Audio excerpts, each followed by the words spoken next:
Hello भाई, good morning, good morning. Yes sir, good morning. हाँ हाँ, गुड मॉर्निंग। 2 मार्क्स और बढ़ गए, क्या बात। Yes sir, good morning. चलिए सर, सुप्रभात। हाँ हाँ, अब तो दवाई ववाई लेके तो बैठा हूँ।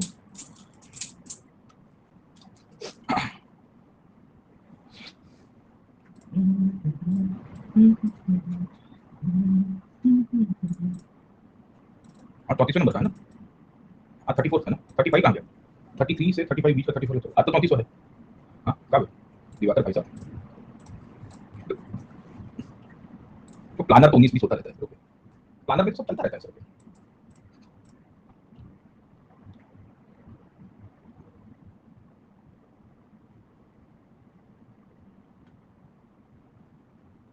कल 11 तारीख का सेशन एक आगे पीछे हुआ है, पर कल तो ऐसे भी होने वाला था।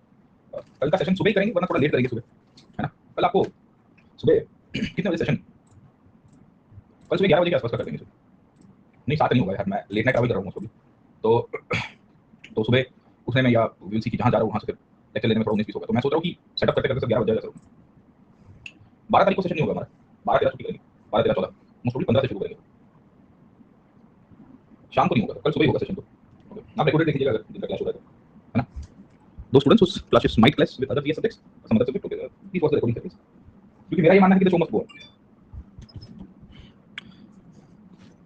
सुबह 8 बजे तो नहीं होगा सर, 8 बजे मोस्ट प्रोबेबली नहीं होगा। I try to take at 8 AM, मतलब आपको शाम तक बता देता हूँ कि व्हाट इज द सीन, है ना, सीन क्या है। Okay, astronomy and agronomy sir, है ना।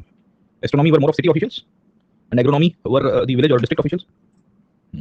तो 11 के बाद 12-13-14 के बीच में शायद एक ही दिन क्लास होगा, आई एम नॉट श्योर कौन से दिन होगा, पर मैं आपको अपडेट कर दूंगा सर, ठीक है ना। समझे, 14 को तो हो जाएगा, दिक्कत नहीं होगी। 14 को तो सुबह ले लूंगा मैं सेशन, 12 या 13 में से कोई एक दिन करूंगा या छुट्टी कर दूंगा मैं, क्योंकि उसमें consecutive back to back travelling है।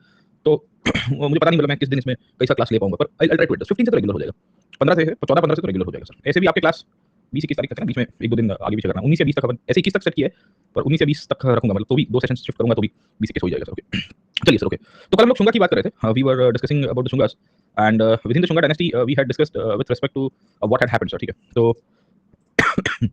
Nation state and state nation क्या होता है, चलो डाउट ले लेते हैं 5 मिनट फिर शुरू करेंगे। देखिए, nation is the cultural entity my friend, है ना, समझे कि एक कल्चरल आइडेंटिटी के ऊपर जब सोसाइटी अपने आप को पहचानती है कि भाई हम एक भाषा, एक बोली, एक हिस्टोरिकल हेरिटेज धरोहर, हमारी एक एथनिसिटी, है ना, अलग अलग बेसिस के रूप में जब सोसाइटी अपने आप को ऑर्गेनाइज करती है जिनके अंदर एक आइडियोलॉजिकल कॉमननेस की फीलिंग है, तो उसको कहते हैं राष्ट्र, है ना, समझे। नेशन हमेशा कल्चरल एंटिटी होती है। हम कहते हैं कि India is a group of many Nations combined into single nation, क्योंकि नेशन बने ही इसी को ऊपर से। यूरोप में भी ऐसे ही हुए हैं सर, ठीक है। और जब सोसाइटी अपने आप को पॉलिटिकल इंटीग्रेट करती है, यही सोसाइटी अपनी कल्चरल आइडेंटिटी को कह रही है कि नहीं हमको पॉलिटिकल आइडेंटिटी भी चाहिए, तो इस पॉलिटिकल आइडेंटिटी के पॉइंट से उनका कहना है कि हमको हमारा गवर्नेंस भी खुद से करना है, हमको हमारा रिप्रेजेंटेशन भी खुद से करना है सर, है ना। तो उसमें से फिर स्टेट का क्रिएशन होता है। स्टेट ऑफिशियली 4 उसके ऑर्गन्स होते हैं सर, या इसके 4 क्राइटेरिया है कि एक तो टेरिटरी उसकी होनी चाहिए, डिफाइंड टेरिटरी होनी चाहिए, डिफाइंड ज्योग्राफिकल क्राइटेरिया होना चाहिए कि this is the area where the society lives. Okay, we will see कि इसी बेसिस के रूप में इसकी एक है, वो है the people sovereignty should be there. People sovereignty का मतलब है कि बेसिकली स्टेट उसको कहेंगे आज के आधुनिक स्टेट, जहां प्रजा के हाथ में सर्वोच्च हो और प्रजा सर्वोच्च हो सर। ओके, इसमें एक फॉर्म ऑफ गवर्नमेंट होता है सर, ठीक है, समझे समझे। सो वी विल सी कि there might be form of government, most of the people sovereignty है तो डेमोक्रेसी होगी सर। ओके, तो इन क्राइटेरिया के आधारित सर, समझे समझे। ओके, वी विल सी कि हम ये मानते हैं कि भाई एक प्रकार की हम कहेंगे कि स्टेट फॉर्मेशन हुआ है सर। ओके, ये स्टेट फॉर्मेशन की जो डेफिनेशन है मैकियावेली ने दी थी ना, मैकियावेली वो इटालियन रेनेसां पीरियड का थिंकर था।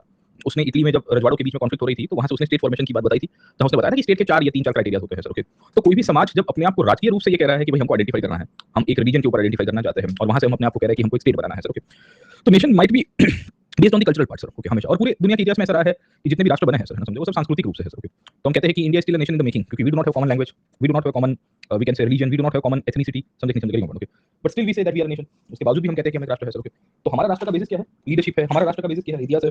हमारे राष्ट्र का बेसिस क्या है कि हमारा जो कल्चरल पास्ट हुआ करता था, जहां हिमालय से लेके इंडियन ओशन तक का जो विस्तार है, वो हम लोग पॉलिटिकली हिस्टोरिकली पहले एक हुआ करते थे। तो हमने कहा कि भाई चलो, ऐसा जरूरी नहीं है कि भाई हम नेशन के रूप में एक रीजन पॉइंट ऑफ व्यू से ही सोचे सर। ओके, समझ में आया कि नहीं आपको। देखो, कोई भी स्टेट होगा, हर एक नेशन स्टेट ही बनते हैं ना sir. Okay, nation state is the society coming together in the form of political dimensions. Pakistan is also nation state. India तो छोड़ दीजिए, इवन पाकिस्तान भी नेशन स्टेट है ना, ठीक है। ओके, क्यों, क्योंकि वहां एक सोसाइटी इकट्ठी हुई 15 अगस्त 1947 से पहले, कुछ तत्व इकट्ठे हुए, आवारा तत्व, जिनको ये लग रहा था कि भाई हमको हमारी एक अलग से पॉलिटिकल आइडेंटिटी चाहिए सर। ओके, तो इन्होंने अपनी पॉलिटिकल आइडेंटिटी बनाने के रूप में इन्होंने अपने आप को ऑर्गेनाइज किया, उन्होंने अपना आइन लिखा, संविधान लिखा सर, ठीक है, समझे। ओके, तो it got transformed into form of state. समझ में आया कि नहीं आपको sir. So every country that is existing, they have some kind of cultural basis, and this cultural basis is transformed into form of a political identity via a form of government or a constitution. They have a defined territory, है ना, the popular sovereignty lies with the people. So all these criteria are seen in the form of state. तो राष्ट्र और राज्य, है ना, इसको हिंदी में पॉल साइंस के पॉइंट ऑफ व्यू से आप देखिए तो राष्ट्र राज्य ऐतिहासिक रूप से सर हम इसको मानते हैं सर। हम जब ऐतिहासिक रूप में प्राचीन या मध्यकालीन डायनेस्टीज को जब स्टडी करते हैं ना, शासकों को, उसमें हम क्यों नहीं कहते हैं कि ये नेशन स्टेट नहीं थे, क्योंकि पॉपुलर सोवरेनिटी पब्लिक के पास नहीं थी, ना ही उस पीरियड में कल्चरल आइडेंटिटी वैसे निकल के आई थी जहां हमको लग रहा था कि हमको यूनाइट होना चाहिए, है ना, in the form of political identity. And that is one of the reasons we will come to know कि हम नेशन स्टेट्स के पॉइंट ऑफ व्यू से उस दौर के जितने भी राज्य थे उनको नहीं मानते हैं कि भाई उस टाइम पे सोसाइटी में भी उतनी अवेयरनेस नहीं थी, एनलाइटमेंट नहीं थी कि सोसाइटी के अंदर जो तत्व है उनको ये फील आए we want to be culturally and politically united sir. So any society that is culturally awakened on a single identity is called as a nation and that is one of the reason we say India is a nation of many nations. हम क्या कहते हैं कि भारत एक ऐसा राष्ट्र है जो बहुत सारे राष्ट्रों से बना हुआ है, क्योंकि भारत में छोटे छोटे छोटे जो सामाजिक समूह है, भाषा आधारित समूह है, सांस्कृतिक समूह, वो एक राष्ट्र को दर्शाते हैं सर। ठीक है, गेटिंग पॉइंट। पर क्या वो स्टेट के रूप में है तो नहीं है। पर कुछ लोग कह रहे हैं कि भाई जैसे नगा आइडेंटिटी है, ये नगा आइडेंटिटी के पॉइंट ऑफ व्यू से कुछ लोग कह रहे हैं कि भाई हमारी कल्चरल आइडेंटिटी नगा है तो हमारी पॉलिटिकल आइडेंटिटी भी नगा होनी चाहिए। समझ में आया कि नहीं आपको सर? ठीक है, ओके। और वो अभी डिमांड कर रहे हैं सेपरेट स्टेट बनाने के लिए। स्टेट का मतलब है कंट्री बनाने के लिए। यहाँ स्टेट का मतलब कंट्री होता है, स्टेट का मतलब राज्य, मतलब वो राज्य नहीं कि जो गुजरात और महाराष्ट्र है वैसा। हमने ऑलरेडी वो छोटा राज्य तुमको दे दिया है within the Indian constitution, but then they are like कि भाई नहीं, हमारी आइडेंटिटी अलग है तो हमारी पॉलिटिकल आइडेंटिटी भी अलग से होनी चाहिए, हम खुद का अपना गवर्नेंस चलाएंगे सर। Getting point, okay. समझ नहीं समझे? तो हमें क्लैरिटी होनी चाहिए कि हम जिसे नेशन स्टेट्स कहते हैं आज की तारीख में, वो ऐसे नेशंस है जो कल्चरल बेसिस के रूप में सोशल अवेयरनेस और सोशल इंटीग्रेशन करते हुए पॉलिटिकल आइडेंटिटी अपनी क्रिएट करते हैं, है ना? कि जैसे फ्रेंच बोलने वाले लोग थे और इनका एक स्पेसिफिक इतिहास रहा है, इन्होंने फ्रांस की रचना की सर, है ना, कि ये हमारी बाउंड्री है। स्लोवाक पीपल या स्लाव पीपल जो थे, स्लाव समुदाय या स्लाव जाति के लोग एथनिसिटी के पॉइंट ऑफ व्यू से इन्होंने स्लोवेकिया, स्लोवानिया, चेकोस्लोवाकिया जैसे प्रदेशों का निर्माण किया, राइट, है ना? रोमानी लोग हुआ करते थे इतिहास में, तो रोमानी ने अपनी कल्चरल आइडेंटिटी के ऊपर से रोमानिया की स्थापना की, है ना? ओके। ये स्लाविक बोलने वाला एक और समुदाय है जिसने पॉलिटिकल आइडेंटिटी अपनी क्रोएशिया के रूप में आइडेंटिफाई की, है ना? समझे? या वी विल सी कि स्लाविक कम्युनिटी के साथ एक और राष्ट्र जुड़ा हुआ था जहां सर्बियन ओरिजिन लोग थे, तो उन्होंने कहा कि हम स्लाविक आइडेंटिटी से अलग होना चाहते हैं, हमारा अलग राज्य होना चाहिए, हमारा राष्ट्र अलग है तो राज्य क्यों अलग होगा सर? तो यूगोस्लोवाकिया करके एक नेशन स्टेट हुआ करता था, उसकी हालत भी भारत जैसी थी, वहां पे भी बहुत सारे नेशंस रहते थे within a state, but then 1990s तक आते आते प्लान ये किया गया कि ये जो यूगोस्लाविया है इसमें बहुत सारे नेशन है तो उसकी एक सिंगल पॉलिटिकल आइडेंटिटी नहीं हो सकती, तो कुछ समूह उसमें से अलग हो गए और उसमें से फिर बोस्निया एंड हर्जेगोविना करके एक अलग स्टेट निकल के आया, सर्बिया करके एक अलग स्टेट निकल के आया, मॉन्टेनिग्रो करके एक अलग स्टेट निकल के आया। पिक्चर समझ में आया कि नहीं आपको? ठीक है, समझ। तो हम जिसे नेशन कहते हैं और हम जिसे स्टेट कहते हैं, है ना, अब उसमें सर्बिया में आज की तारीख में एक और स्टेट निकल के आ रहा है जिसका नाम है कोसोवो, जहां सर्बिया के अंदर के ही कुछ समुदाय ये कह रहे हैं कि भाई देखो हमारी cultural identity with in Serbia भी अलग है और हम उसमें से एक अपना पॉलिटिकल आइडेंटिटी बनाना चाहते हैं, हमारा खुद का फ्लैग बनाना चाहते हैं, हमारी सोवरेनिटी बनाना चाहते हैं। अब क्या सब स्टेट्स को मान्यता मिली है? तो नहीं मिली है। जिन जिन स्टेट को मान्यता नहीं मिली है उनकी अभी identity political point of view से डिबेटेबल है। Kosovo is one such area जहां सर्बियंस कह रहे हैं कि भाई तुसी हमारा ही पार्ट हो, हमने तुमको थोड़ी बहुत पॉलिटिकल ऑटोनॉमी दे दी है। कोसोवो दुनिया भर में ढिंढेरा पीटता रहता है कि हमको रिकॉग्नाइज कर दो, है ना? तो इंडिया ने तो अभी किया नहीं है क्योंकि हमारी सर्बिया के साथ अलग कहानी है, क्योंकि सर्बिया और रशिया दोनों दोस्त है, हम रशियंस को नाराज नहीं कर सकते कुछ मुद्दों को लेकर सर, है ना? समझ में आ गया ना सर? ओके। सर्बिया रशिया तो वर्ल्ड वॉर 1 पूरा उसी के तो बैकग्राउंड में हुआ ना सर? ओके। पूरा वर्ल्ड वॉर 1 तो वही तो उनकी जुगलबंदी के कारण तो हुआ है सर। खैर चलिए, लेट मी कम। ओके, तो हम बात कर रहे थे विद रेफरेंस टू जैसे ताइवान है। Yes, so Taiwan is a cultural identity of a group of Chinese people who wanted to see themselves differently sir, and their cultural identity could not be correlated to the Chinese communism जो माँ और बाकी सारे लोग चलाना चाहते थे, तो उन्होंने अपनी पॉलिटिकल आइडेंटिटी देने की कोशिश की। They went to an island, okay ना, समझे? एंड वी विल सी कि उसकी पूरी कहानी बदल जाती है सर, पर उसको मान्यता अभी भी नहीं मिली है ना? यहूदी लोग, यहूदी कल्चरल आइडेंटिटी, ज्यूइश पीपल, है ना? So their state never used to exist. Jews are a nation in itself, okay? But then the issue is that after Second World War they got transformed into a political unit and they created states, okay? समझ में आ गया? चलिए sir, okay. तो चलते हैं आगे और समझने की कोशिश करते हैं कि मौर्य काल के बाद आगे क्या होता है सर। ओके, तो कल मैंने आपको पॉलिटिकल सिस्टम के बारे में बताया था and in the post modern period things have changed over period of time. मैंने आपको ये भी बताने की कोशिश की थी कि ये जो पोस्ट मॉडर्न पीरियड है इसमें बहुत सारे बदलाव हुए। ये बदलाव के पॉइंट ऑफ व्यू से हमने ये देखा था कि कैसे शुंग डायनेस्टी पावर के ऊपर आई नॉर्थ इंडिया के अंदर। हमने ये भी देखा कि गणसंघों का उदय हो गया, फिर से फ्रेगमेंटेड पॉलिटी निकल के आती है सर। ओके, हमने ये भी देखा कि भारत में विदेशी आक्रमण होने शुरू हो गए थे इसी दौर के अंदर। ओके, हम ये भी समझने की कोशिश कर रहे थे कि दक्कन जो अशोक ने जीता था या बिंदुसार के समय से उन्होंने जीतने की शुरुआत की थी, वो भी अपने आप को इंडिपेंडेंट कर देता है। हम ये भी समझने की कोशिश कर रहे थे कि ये वही दौर है जहां उड़ीसा या कलिंग जो अशोक ने जीता था वो वाला विस्तार भी इंडिपेंडेंस अपने आप को कर देगा सर। ओके, और साइमल्टेनियसली हमें ये भी जानकारी मिली कि ये वही दौर है भारतीय इतिहास के पॉइंट ऑफ व्यू से जहां संगम एज की शुरुआत हुई, या संगम लिटरेचर की शुरुआत हुई, जहां तीन अलग अलग डायनेस्टी सत्ता के ऊपर आती है, चोलास, चेरास एंड पांड्यास, और उनकी कहानी भी मैंने आपको पिछले क्लास के अंदर बताई थी। ठीक है, तो हमको ये इसके अंदर से स्टोरी लाइन सब कुछ समझ में आ जाना चाहिए कि what is the significance of this post modern era. और इसके ऊपर हमने लास्ट कल एक डिबेट की, एक ओवरव्यू लेके उसको खत्म किया था। वो थी the debate about the dark age, कि भाई ये जो पीरियड बिटवीन 200 बीसी से लेके 300 सी का पीरियड है, उसमें मैंने आपको बताया था कि क्या ये सती में या वास्तविकता के रूप में एक, है ना, डार्क एज के रूप में या कलयुग के रूप में कंसीडर किया गया है कि नहीं किया गया है। उसके थ्रू हमने ये खत्म किया था कि कहानी किस तरह से चलती है सर। खैर, अब यहाँ से एक एक करके इंडिविजुअल डायनेस्टीज के ऊपर चले जाते हैं, क्योंकि सवाल शुंग के ऊपर से एक दफा आ चुका है, बाकी सतवाहनों के ऊपर से आया है, खारवेल के ऊपर से आया है, फॉरेन डायनेस्टी के ऊपर से, और ओवरऑल संगम पीरियड से तो आया है, पर आपको मैक्रो और माइक्रो दोनों प्रकार के सवाल पूछे यहाँ से। तो we will try to write down both the features of the micro and the macro aspects and what can be included and what not can be included. हम दोनों को आइडेंटिफाई करने की कोशिश करेंगे कि क्या इनकी कहानी रही है सर। ठीक है, समझे?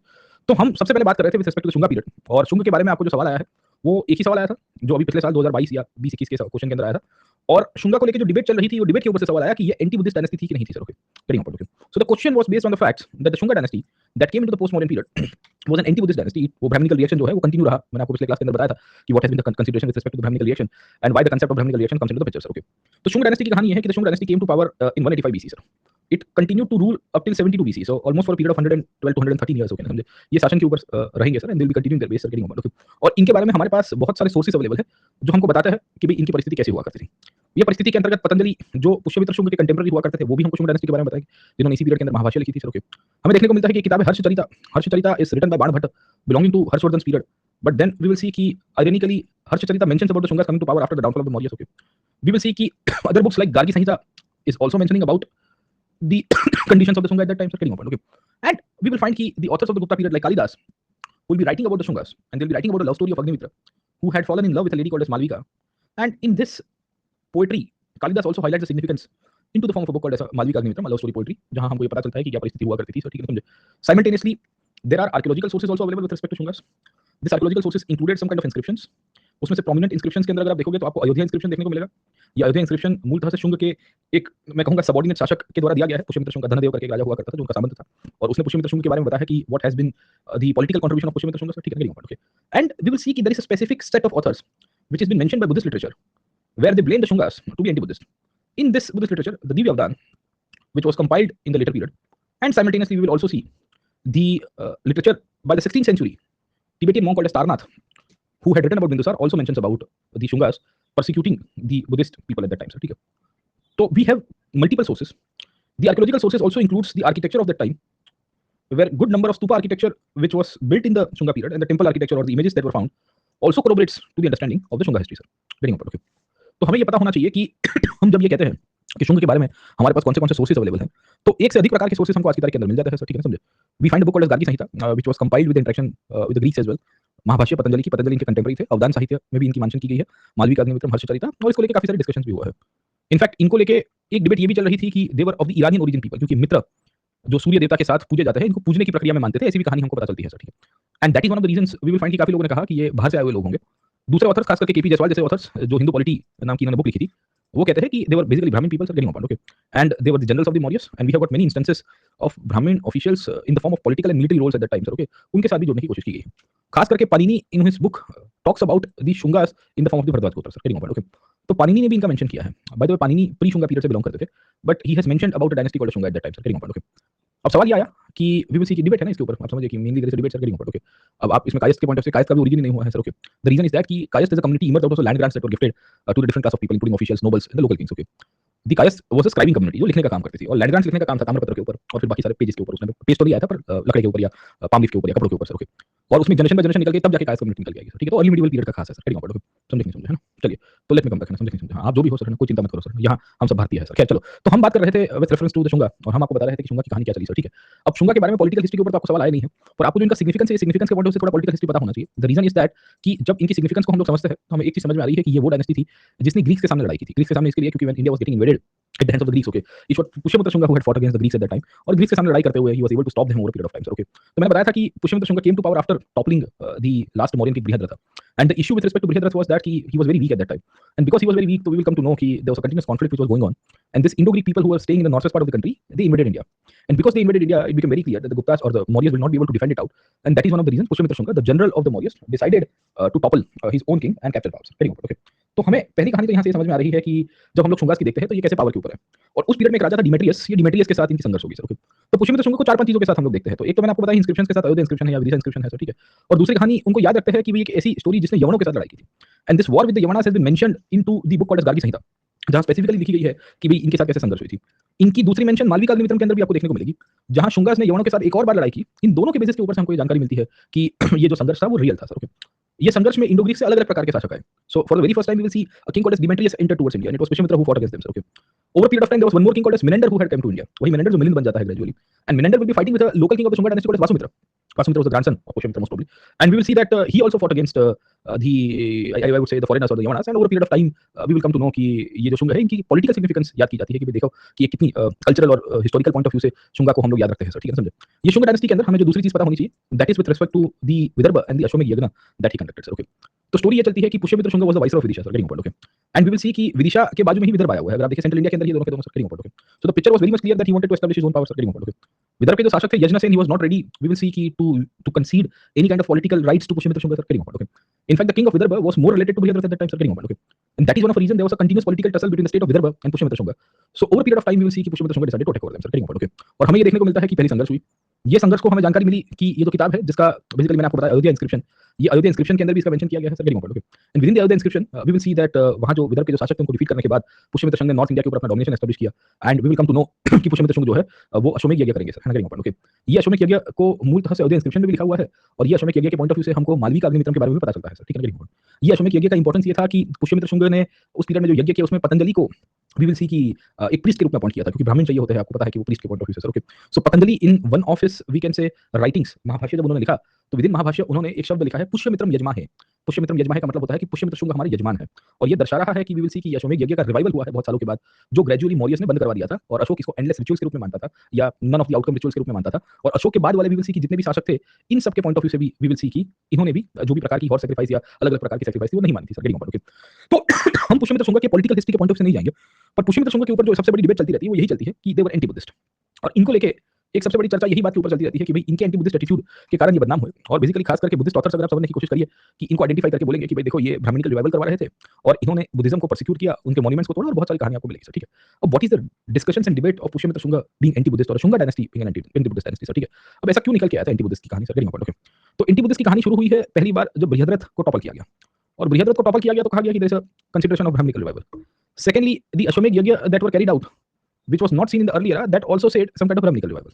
Thirdly, Pushyamitra Shunga when he entered Pataliputra, जब पाटलिपुत्र एंटर किया उसने, तो he persecuted the Bodhis और the Bodhi bhikshus who were actually living in Pataliputra, और फिर उन्होंने उनको पनिश किया और फिर काफी लोगों को मारा भी सही sir, getting point. He also destroyed some of the monasteries which were based at Pataliputra, और कहा गया कि we will find कि इसने गलत किया और उसके कारण हम लोग को ये पता चल रहा है कि इसको एंटी बुद्धिस्ट के पॉइंट ऑफ व्यू से कंसीडर किया गया sir, getting point. Okay, he created kind of a fear into the minds of the Buddhist. हमें ये देखने को मिलता है कि उसने एक प्रकार का बुद्धिज्म के अंदर वी विल सी कि एक ऐसा नेगेटिव थॉट डालने की कोशिश की और कहा कि मैं बुद्धिज्म को नहीं स्वीकारूंगा sir, getting point. Okay, there is writing and there is evidence in multiple Buddhist literature like Divya Avdan and the literary traditions of Tarnath, where they have mentioned an incident of Pushyamitra Shunga actually gifting or giving a reward of 100 dinars for those people जो कोई श्रमण का या बुद्धि संघ का कोई साधु का है ना, उसको मार के मेरे सामने पेश करे सर, गेटिंग पॉइंट। ओके, ये कहानी हमको बहुत सारी किताबों के अंदर से देखने को मिलती है, and that is one of the reason कि बुद्धिस्ट लिटरेचर के जितने भी ऑथर्स ये सब के सब ये कहेंगे कि ये पूरी की पूरी जो शुंग डायनेस्टी थी वो एंटी बुद्धिस्ट थी, और इनके समय के अंदर अगर आप समझने की कोशिश करें कि बुद्धिज्म को बहुत प्रोसिक्यूट किया गया, बहुत परेशान किया गया, ये जो बुद्धि लोग हुआ करते थे वहां पे जो रहने वाले लोग थे वो भी बड़े परेशान हो गए सर, ठीक है, और उन सब की भी पूरी बजवा दी गई सर, गेटिंग पॉइंट। ओके, इसी बेसिस के ऊपर से हमको ओपिनियन बनाना है कि क्या सच्ची में ये एंटी बुद्धिस्ट थे सर, है ना, गेटिंग पॉइंट। ओके, इसमें इंडियन ऑथर्स भी मानते हैं, बुद्धिस्ट लिटरेचर को कोट करते हुए there were many Indian authors, है ना, समझे, हु से कि ये चीज सही है sir, getting point. Okay, and we will find कि वेस्टर्न ऑथर्स में भी एक ग्रुप है जो ये कहते हैं कि भैया ये बात सही है कि इन्होंने काफी लोगों को परेशान किया था sir, getting point. Okay, and इस बेसिस के रूप में ये जो घटना बनी है ये 100% करेक्ट है सर, समझे।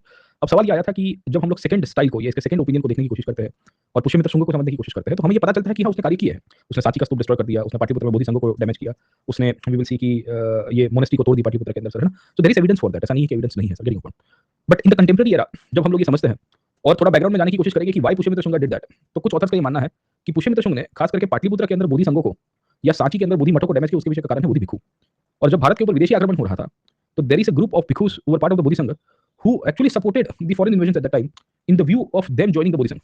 और ऐसा कहते हैं कि डिमेट्रियस की सेना के अंदर बहुत सारे लोगों को इन्होंने मिशनरी के रूप में संवाद करना शुरू किया था, और इन सब के कारण बहुत लोगों ने आइडेंटिफाई करके बताया कि ये जो शुंगा पीरियड जो है उसमें बेसिकली इसने फिर गुस्सा आया उनको, और गुस्सा आने के कारण over period of time we will come to know कि इन्होंने क्या कह सकते हैं कि इशू क्रिएट किया, और इशू क्रिएट करके बाद बुद्धिस्ट को प्रोसिक्यूट किया।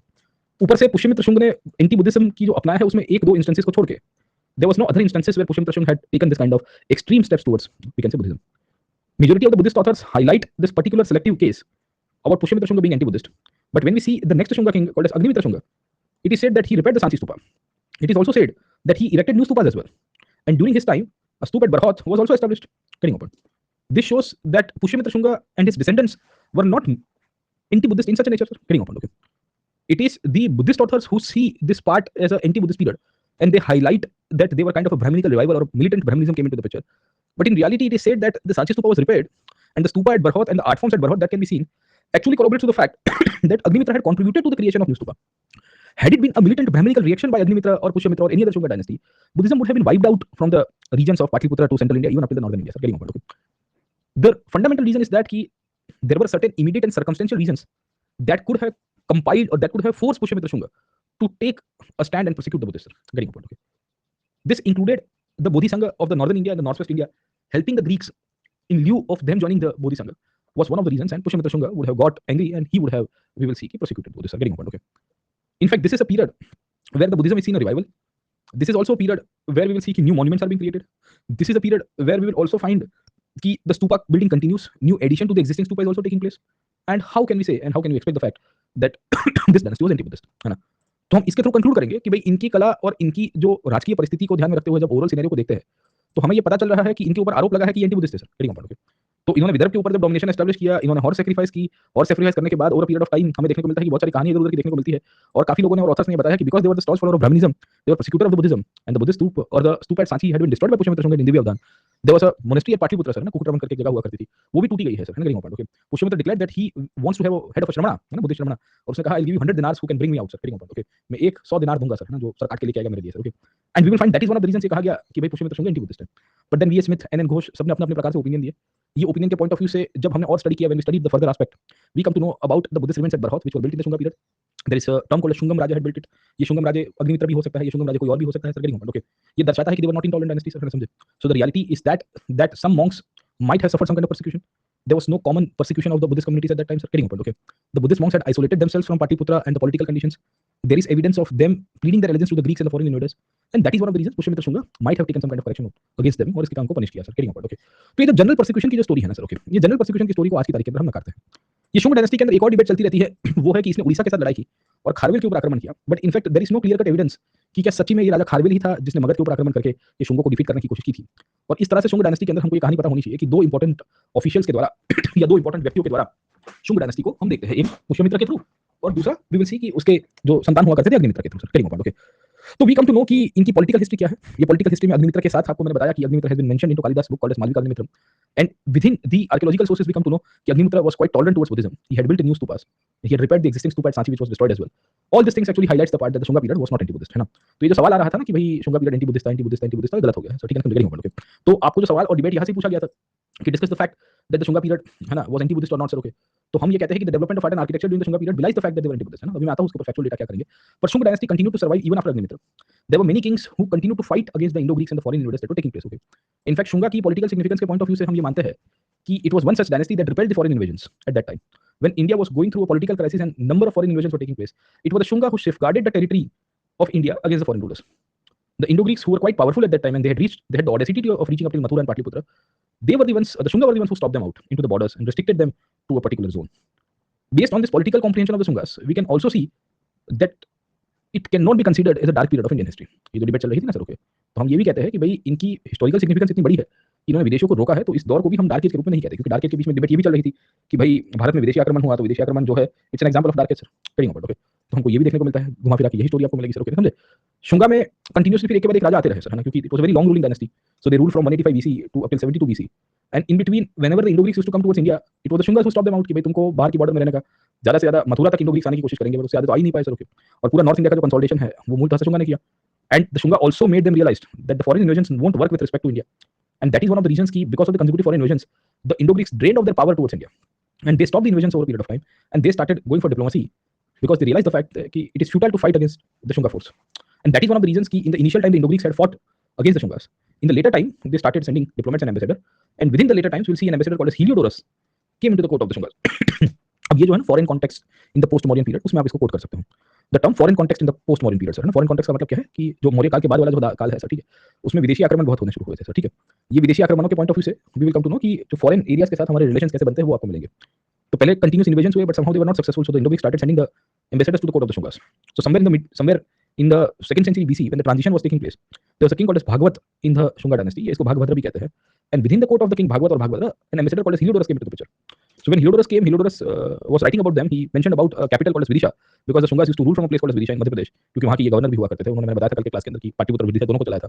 And Heliodorus, who had come for a kind of cultural conquest of India by sending the ambassador, we'll see कि he will be going through a part of reverse culturalization, where we'll see कि Heliodorus will be so much influenced by the cultural ideology of Bhagavatism, that is the supreme worship of Vishnu ji, and then he himself will be accepting कि अब मैं खुद भी भागवत बन गया हूँ, and I am also the follower of Vishnu in the supreme form.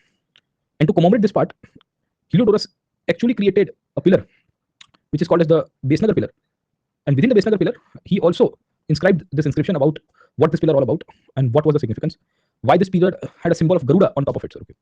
And this thing shows that the Shungas were quite powerful and culturally also very rich dynasty, which accepted a foreigner into their court and made them aware about, we can say, the conditions of India. This is also the period where a king called as Menander had also tried to invade India, and then Menander will be converting to Buddhism during the same period. Also shows that Shungas were not anti-Buddhist, you know. दो points हमको देखने को मिलते हैं शुंगा की significance के point of view से कि ये एंटी बुद्धिस्ट नहीं थी, उसके पीछे बहुत कारण है। गेटिंग पॉइंट, ये कारण ये भी है कि मिनेंडर करके राजा खुद भारत में आया, उसने लड़ाई की वासुमित्रा करके एक राजा के साथ, Vasumitra is the ruler of Pataliputra and Vidisha at that time. So when the invasion took place, Menander lost and then he was going back, he had a discussion with the Bodhi monk called Nagasena. तो नागसेन ने कहा कि मैं तुम्हें शून्यवाद सिखाता हूं, है ना, समझे, I will show you what is the reality, I will show you what is emptiness, okay. And based on the writings of the Nagasena we will see whatever the discussions were taken place, Menander became Milinda and this whole conversation was written by an another in the form of book called Milinda Panho. मैं तो शुंगा का importance क्या है, तो overall India की कहानी आपको ये देखने को मिलती है that the Shungas had their own significance and they continue to survive up till 72 BC. But by 72 BC, we will see the karmic situation once again came into the picture, and their own generals toppled the Shungas just like they toppled the Mauryas. और कार्मिक situation का मतलब ये है कि इतिहास के अंदर कर्म इंस्टेंटली सबको न्याय देता है कि नहीं देता है सर, और वही कहानी आपको यहाँ से देखने को मिलती है। Where we'll see कि the Shungas who had toppled the Mauryas and after killing them they had come to power.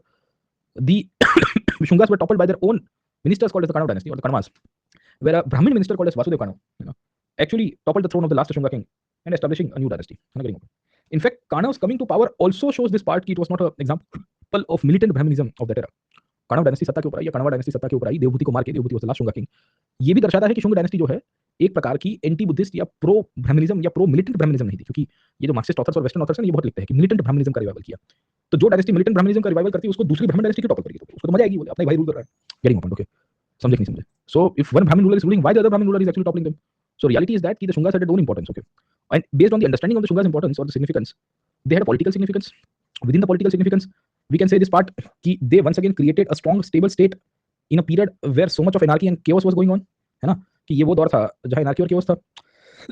They also safeguarded India from the foreign invasions, कि इन्होंने भारत के ऊपर जो विदेशी आक्रमण हो रहे थे उसको रोका, and they confined the Indo-Greeks to a particular region, sir. Getting my point, okay? This was an era where the Indo-Greeks came up with the objective of Hellenization of India, but it was the Shungas, है ना, in the form of cultural conquest, made sure कि rather than Indo-Greeks Hellenizing India, the Indo-Greeks were Aryanized or Sanskritized.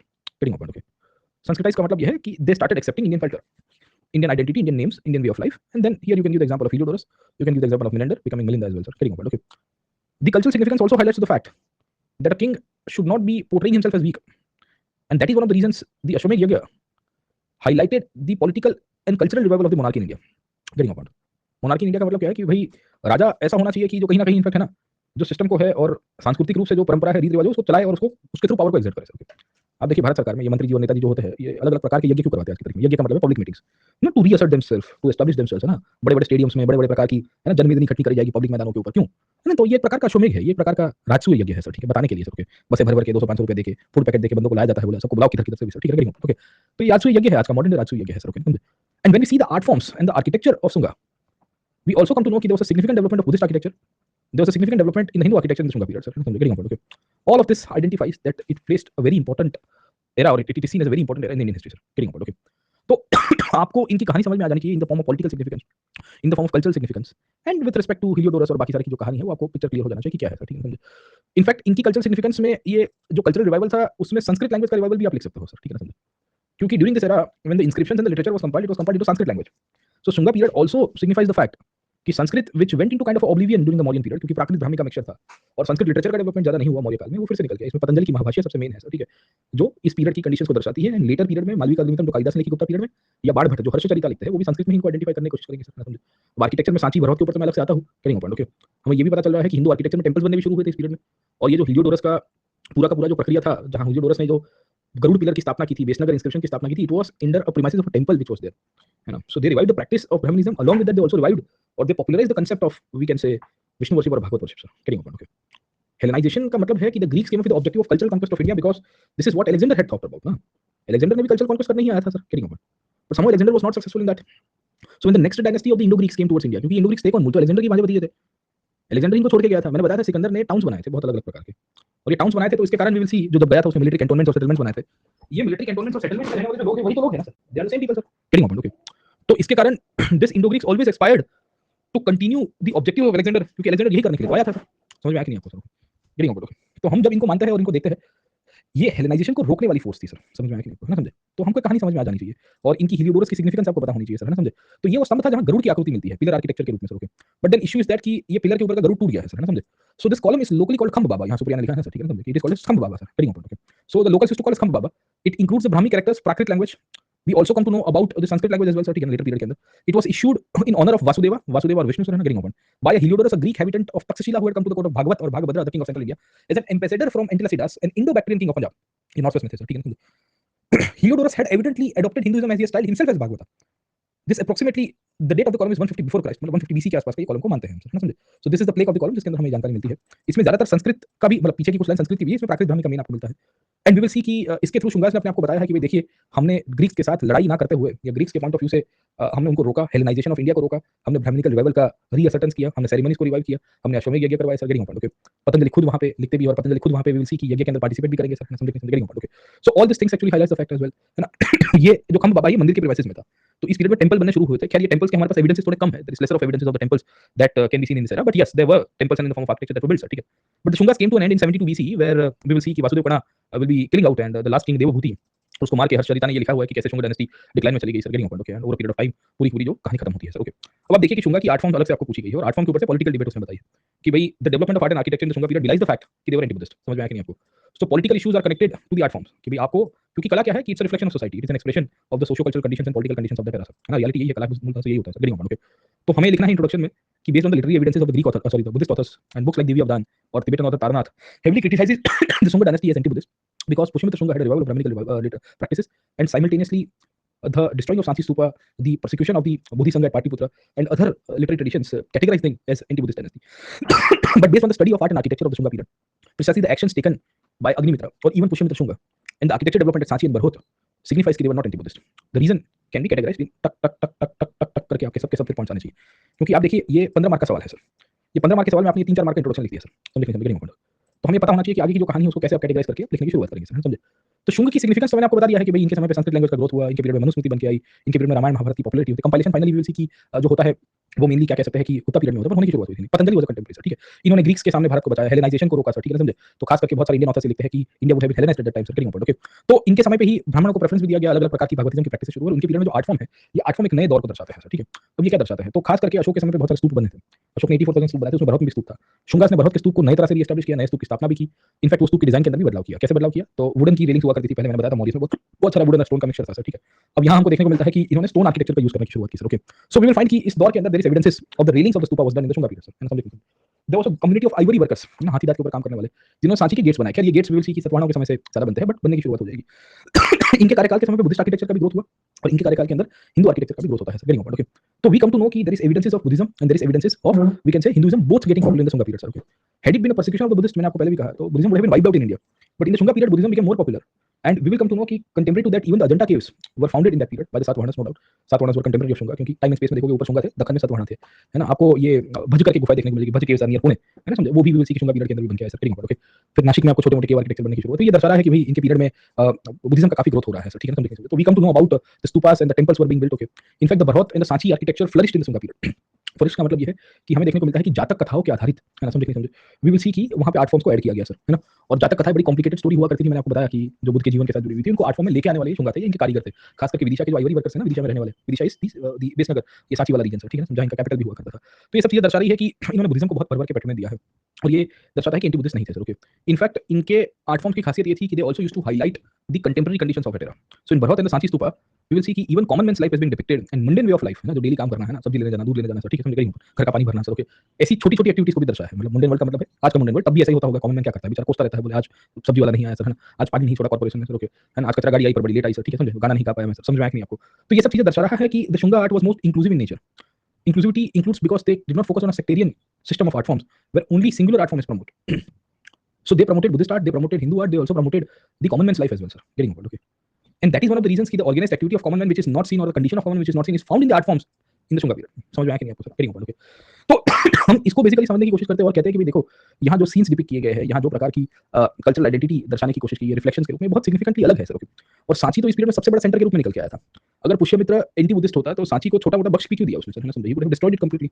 Agnimitra immediately आके सांची को फिर से revive क्यों करता है, सर? अगर करना भी मतलब, है ना, इतना भी डिफरेंस नहीं होता ना कि बाप बेटे के बीच में, कि बाप पूरा एंटी बुद्धिस्ट है और बेटा के वही स्तूप को बना रहा है. ये दर्शा रहा है कि there was specific military action being taken against the Bodhi Sangha because they were involved into some kind of anti national activities और in the hope of converting the Indo Greek towards Buddhism sir, है ना, गेटिंग पॉइंट, ओके। तो पुष्यमित्र शुंग ने तोड़ा सांची को, अग्निमित्र उसको repair भी करता है सर। लेटर ऑन इसके अंदर विदिशा के आइवरी कार्बर्स को लाके इसके ऊपर तोरण बनाया गया। क्या ये तोरण सातवाहन ने बनाया, पर शुंग पीरियड के साथ ही वो रिलेटेड भी किया गया है। इसमें बुद्ध की जातक कथाओं को भी हाईलाइट किया गया है सर, ठीक है ना, समझे। इसमें अलग-अलग प्रकार के सिंबल्स भी है और बुद्ध को और मनुष्य बुद्धा को भी हाईलाइट किया गया है सर, ठीक है। तो वी विल फाइंड कि इसके अंदर से बहुत सारी चीजें समझ में आ रही है हमको sir, okay. And in the Satavahana period we will see कि द तोरणास वर एडेड। तोरण तो थोड़ा बाद में हुआ, पर शुंग पीरियड से शुरू हो गया था sir, okay. In fact Sanchi had multiple stupas that were constructed in the Shunga period. तो सांची में एक मुख्य स्तूप है, उसको कहते हैं Mahastupa. Mahastupa basically it was अ स्तूप, महाचैत्य महास्तूप कहते हैं उसको, जो अशोक के समय पे बन गया था। But then other than this there are multiple stupas that were built at Sanchi. पूरा स्तूप कॉम्प्लेक्स बन गया था। उसमें अरहतों के स्तूप थे, जो बुद्ध के साधु लोग थे ना, अरहत मैंने आपको बताया था, हीनयान वाले ज्यादातर। बुद्ध ने कहा था कि भाई आप बुद्धि बनने के रास्ते के ऊपर गए हो, अरहत कहते थे। उनके एविडेंसेस है। आपको सरीपुत्र और महामुगलना के एविडेंसेस मिलते हैं। सरीपुत्र और Mahamoggallana were the followers of Buddha, right and left hand, है ना, the Brahmins of we can say Pataliputra and they were the advisors to king Bimbisara of Magad at that time sir, okay, but then later on we will see कि both of them joined the Buddhist संघ और इनके relics भी आपको सांची के अंदर इसी period के अंदर बने हुए मिलेंगे सर, ओके। इनफैक्ट सांची में जिस प्रकार के जो लेटर पीरियड के अंदर हमको स्कल्पचर्स मिले हैं, ये स्कल्पचर दर्शा रहे हैं कि इसमें कोई भी प्रकार का एंटी बुद्धिस्ट कहानी नहीं थी, ओके। क्योंकि within the Sanchi stupa we come to know about so many Buddhist art which is being reflected. This included Ashoka's visit to Pataliputra, ये भी शुंग पीरियड में ही बना था, ठीक है। ये रामग्राम, बुद्धास विजिट टू कपिलावस्तु और the siege of Kushinagar. Actually इसमें पॉलिटिकल हिस्ट्री भी समझ में आ रही है और कल्चरल हिस्ट्री भी समझ में आ रही है जो बुद्धिज्म के साथ जुड़ी हुई है सर। अब ये क्या थी sir, okay. The siege of Kushinagar was a battle that was fought with respect to the ashes of Buddha. तो बुद्ध की जो अस्थियां थी ना, और बुद्ध की अस्थियों को लेकर लड़ाई हो गई, और लड़ाई इस बात में हुई कि कौन रखेगा, who will keep the relics of Buddha. अब ये लड़ाई क्यों इस तरह से हुई सर, ठीक है, उसके पीछे के कारण आप समझने की कोशिश करिए। The main contention was that कि because Buddha died in Kushinagar, so the rulers and the local communities of Kushinagar claimed कि भाई it is us who should be keeping the relics of Buddha. But then the rulers of Kapilavastu came into the picture. They were like ऐसा कैसे? Then the rulers of Ramagram came into the picture. The rulers of Patliputra were like ऐसा कैसे? Ajatasattu was like तुम्हारा पापा खड़ा है यहाँ पे sir, okay. So in these conditions we will see कि they had a fight. This fight was later on settled by a Brahmin priest called Drona. इन्होंने कहा कि बुद्ध के जीवन के साथ जो भी 8 जगह जुड़ी हुई है, जहाँ बुद्ध ने खुद पर्सनली विहार किया था, उनका जन्म हुआ, उनका मृत्यु हुआ, उन सब जगहों में रिलिक्स को डिस्ट्रीब्यूट कर दो। तो इस तरह से 8 स्तूप बने sir, okay. Sanchi was never part of it, Sanchi तो अशोक ने बनाया था, but it mentions the political history and this thing shows कि बुद्धिज्म अभी भी रिलेवेंट था और ये सब इसी पीरियड में बन के आया सर, है ना, समझिए, हेडिंग पॉइंट, ओके। तो we come to know about so many evidences, है ना। Ashoka's visit to Ramagrama, it was an example of Dhamma yatra. Dhamma यात्रा की एविडेंसेस हमारे पास मिलती है। इसमें बुद्ध को भी दर्शाया गया है, बहुत सारे सिंबॉलिकल बेसिस के रूप में हमें बुद्ध के सिंबल्स मिलते हैं, ना, एम्प्टी सीट मिलती है, त्रिछत्र मिल जाता है स्तूप के पॉइंट ऑफ व्यू से सर, ठीक है। तो बहुत सारी इमेजेस मिली है। इनफैक्ट सांची के साथ जो बरहत स्तूप के बारे में मैंने आपको बताया, the Bharhut stupa also gives the detail about the peacock which was the symbol of we can say Mauryas, okay. The Bharhut stupa also gives the detail about Buddha's mother having a dream of an elephant, है ना, जो मूल तरह से बुद्ध के रूप में आए थे सर, हेडिंग पॉइंट, ओके। तो हाथी का इंपॉर्टेंस क्या था मैंने आपको पिछले क्लासेस के अंदर भी डिस्कस किया था sir, okay. In Bharhut stupa we also come to know about the relief architecture, है ना। तो हमें देखने को मिलता है ये यक्षिनीज की जो वर्शिपिंग थी वो भी हमको यहाँ से मिलती है। They were all example of narrative art, जो कहानियों के ऊपर से कला का एक डेवलपमेंट हुआ है। In fact there is a book called Mahakavi Jataka where mention of monkey king has been there, है ना। मंकी किंग अगर आपको पता हो एनसीईआरटी में भी दिया हुआ है कि वी विल सी कि एक राजा थे मंकी किंग के रूप में, वो बनारस के ऊपर पहाड़ों में रहते थे सर, ओके। और केरी मैंगो जो आपका जो फ्रूट है वहाँ आजू बाजू में लोग खाया करते थे। सो वन फाइन डे वो केरी का जो क्रॉप है वो नीचे गिर गया नदी में, है ना, गंगा नदी में। तो बहते बहते बनारस के पास आया, तो वहाँ लोकल राजा ने ध्यान में देखा कि यार केरी तो बढ़िया है सर, मस्त, लोगों ने खाई, वो टेस्टी है। तो टेस्टी खाने के बाद राजा को लगा कि ये कहाँ से आई है, सिपाहियों, है ना, उसका इन्वेस्टिगेशन करो। तो सिपाही पहुंचते पहुंचते ऊपर की तरफ गए पहाड़ों में, है ना, नीचे से डाउनस्ट्रीम से अपस्ट्रीम की तरफ। तो राजा उसके पीछे दौड़ा कि भाई कहाँ से आ रही है केरी। राजा ने देखा बंदर लोग खा रहा है, मंकी किंग। तो राजा बुरा मान गया, बोले हमारी केरी बंदर लोग खा रहा है सर, ठीक है। तो राजा ने आक्रमण कर दिया। अब ये पूरी की पूरी बेसिकली ये डायनेस्टी थी या इनकी जो ग्रुप था मंकी किंग का, इन्होंने प्लान किया कि भागने का समय आ चुका है। So they started going towards the hilly areas and the we can say forest areas to safeguard themselves from the army of the king who had attacked over them. इसमें ये नदी का एक पूरा झरना क्रॉस करना था इनको, मंकी को, पूरी ग्रुप को। तो उसमें ये बंदरों का राजा जो था, उसने अपने आप को दूसरे की हेल्प करने के लिए एक पुल के रूप में बिछा दिया। कहा कि मेरे ऊपर से सब लोग भागो, फिर लास्ट में मैं भागूंगा, मैं राजा हूँ, I should lead from this. बोले मंकी के एग्जांपल को एक प्रकार का बोधिसत्व माना गया in Buddhism. So this story has been highlighted under the Bharhut, getting helping others and putting yourself not into the picture but putting others in the forefront, है ना। वही तो है ना बोधिसत्व क्या है, जो दूसरे का दर्द समझे, दूसरे का दर्द समझे सर, ठीक है। ऐसे मॉन्यूमेंट्स आपको मिले हैं। We have got an image of king Ajatashatru Bharhut stupa. Bharhut का जो स्तूप है, ये बरहत के स्तूप के अंदर अजातशत्रु की भी एविडेंसेस है सर, ठीक है।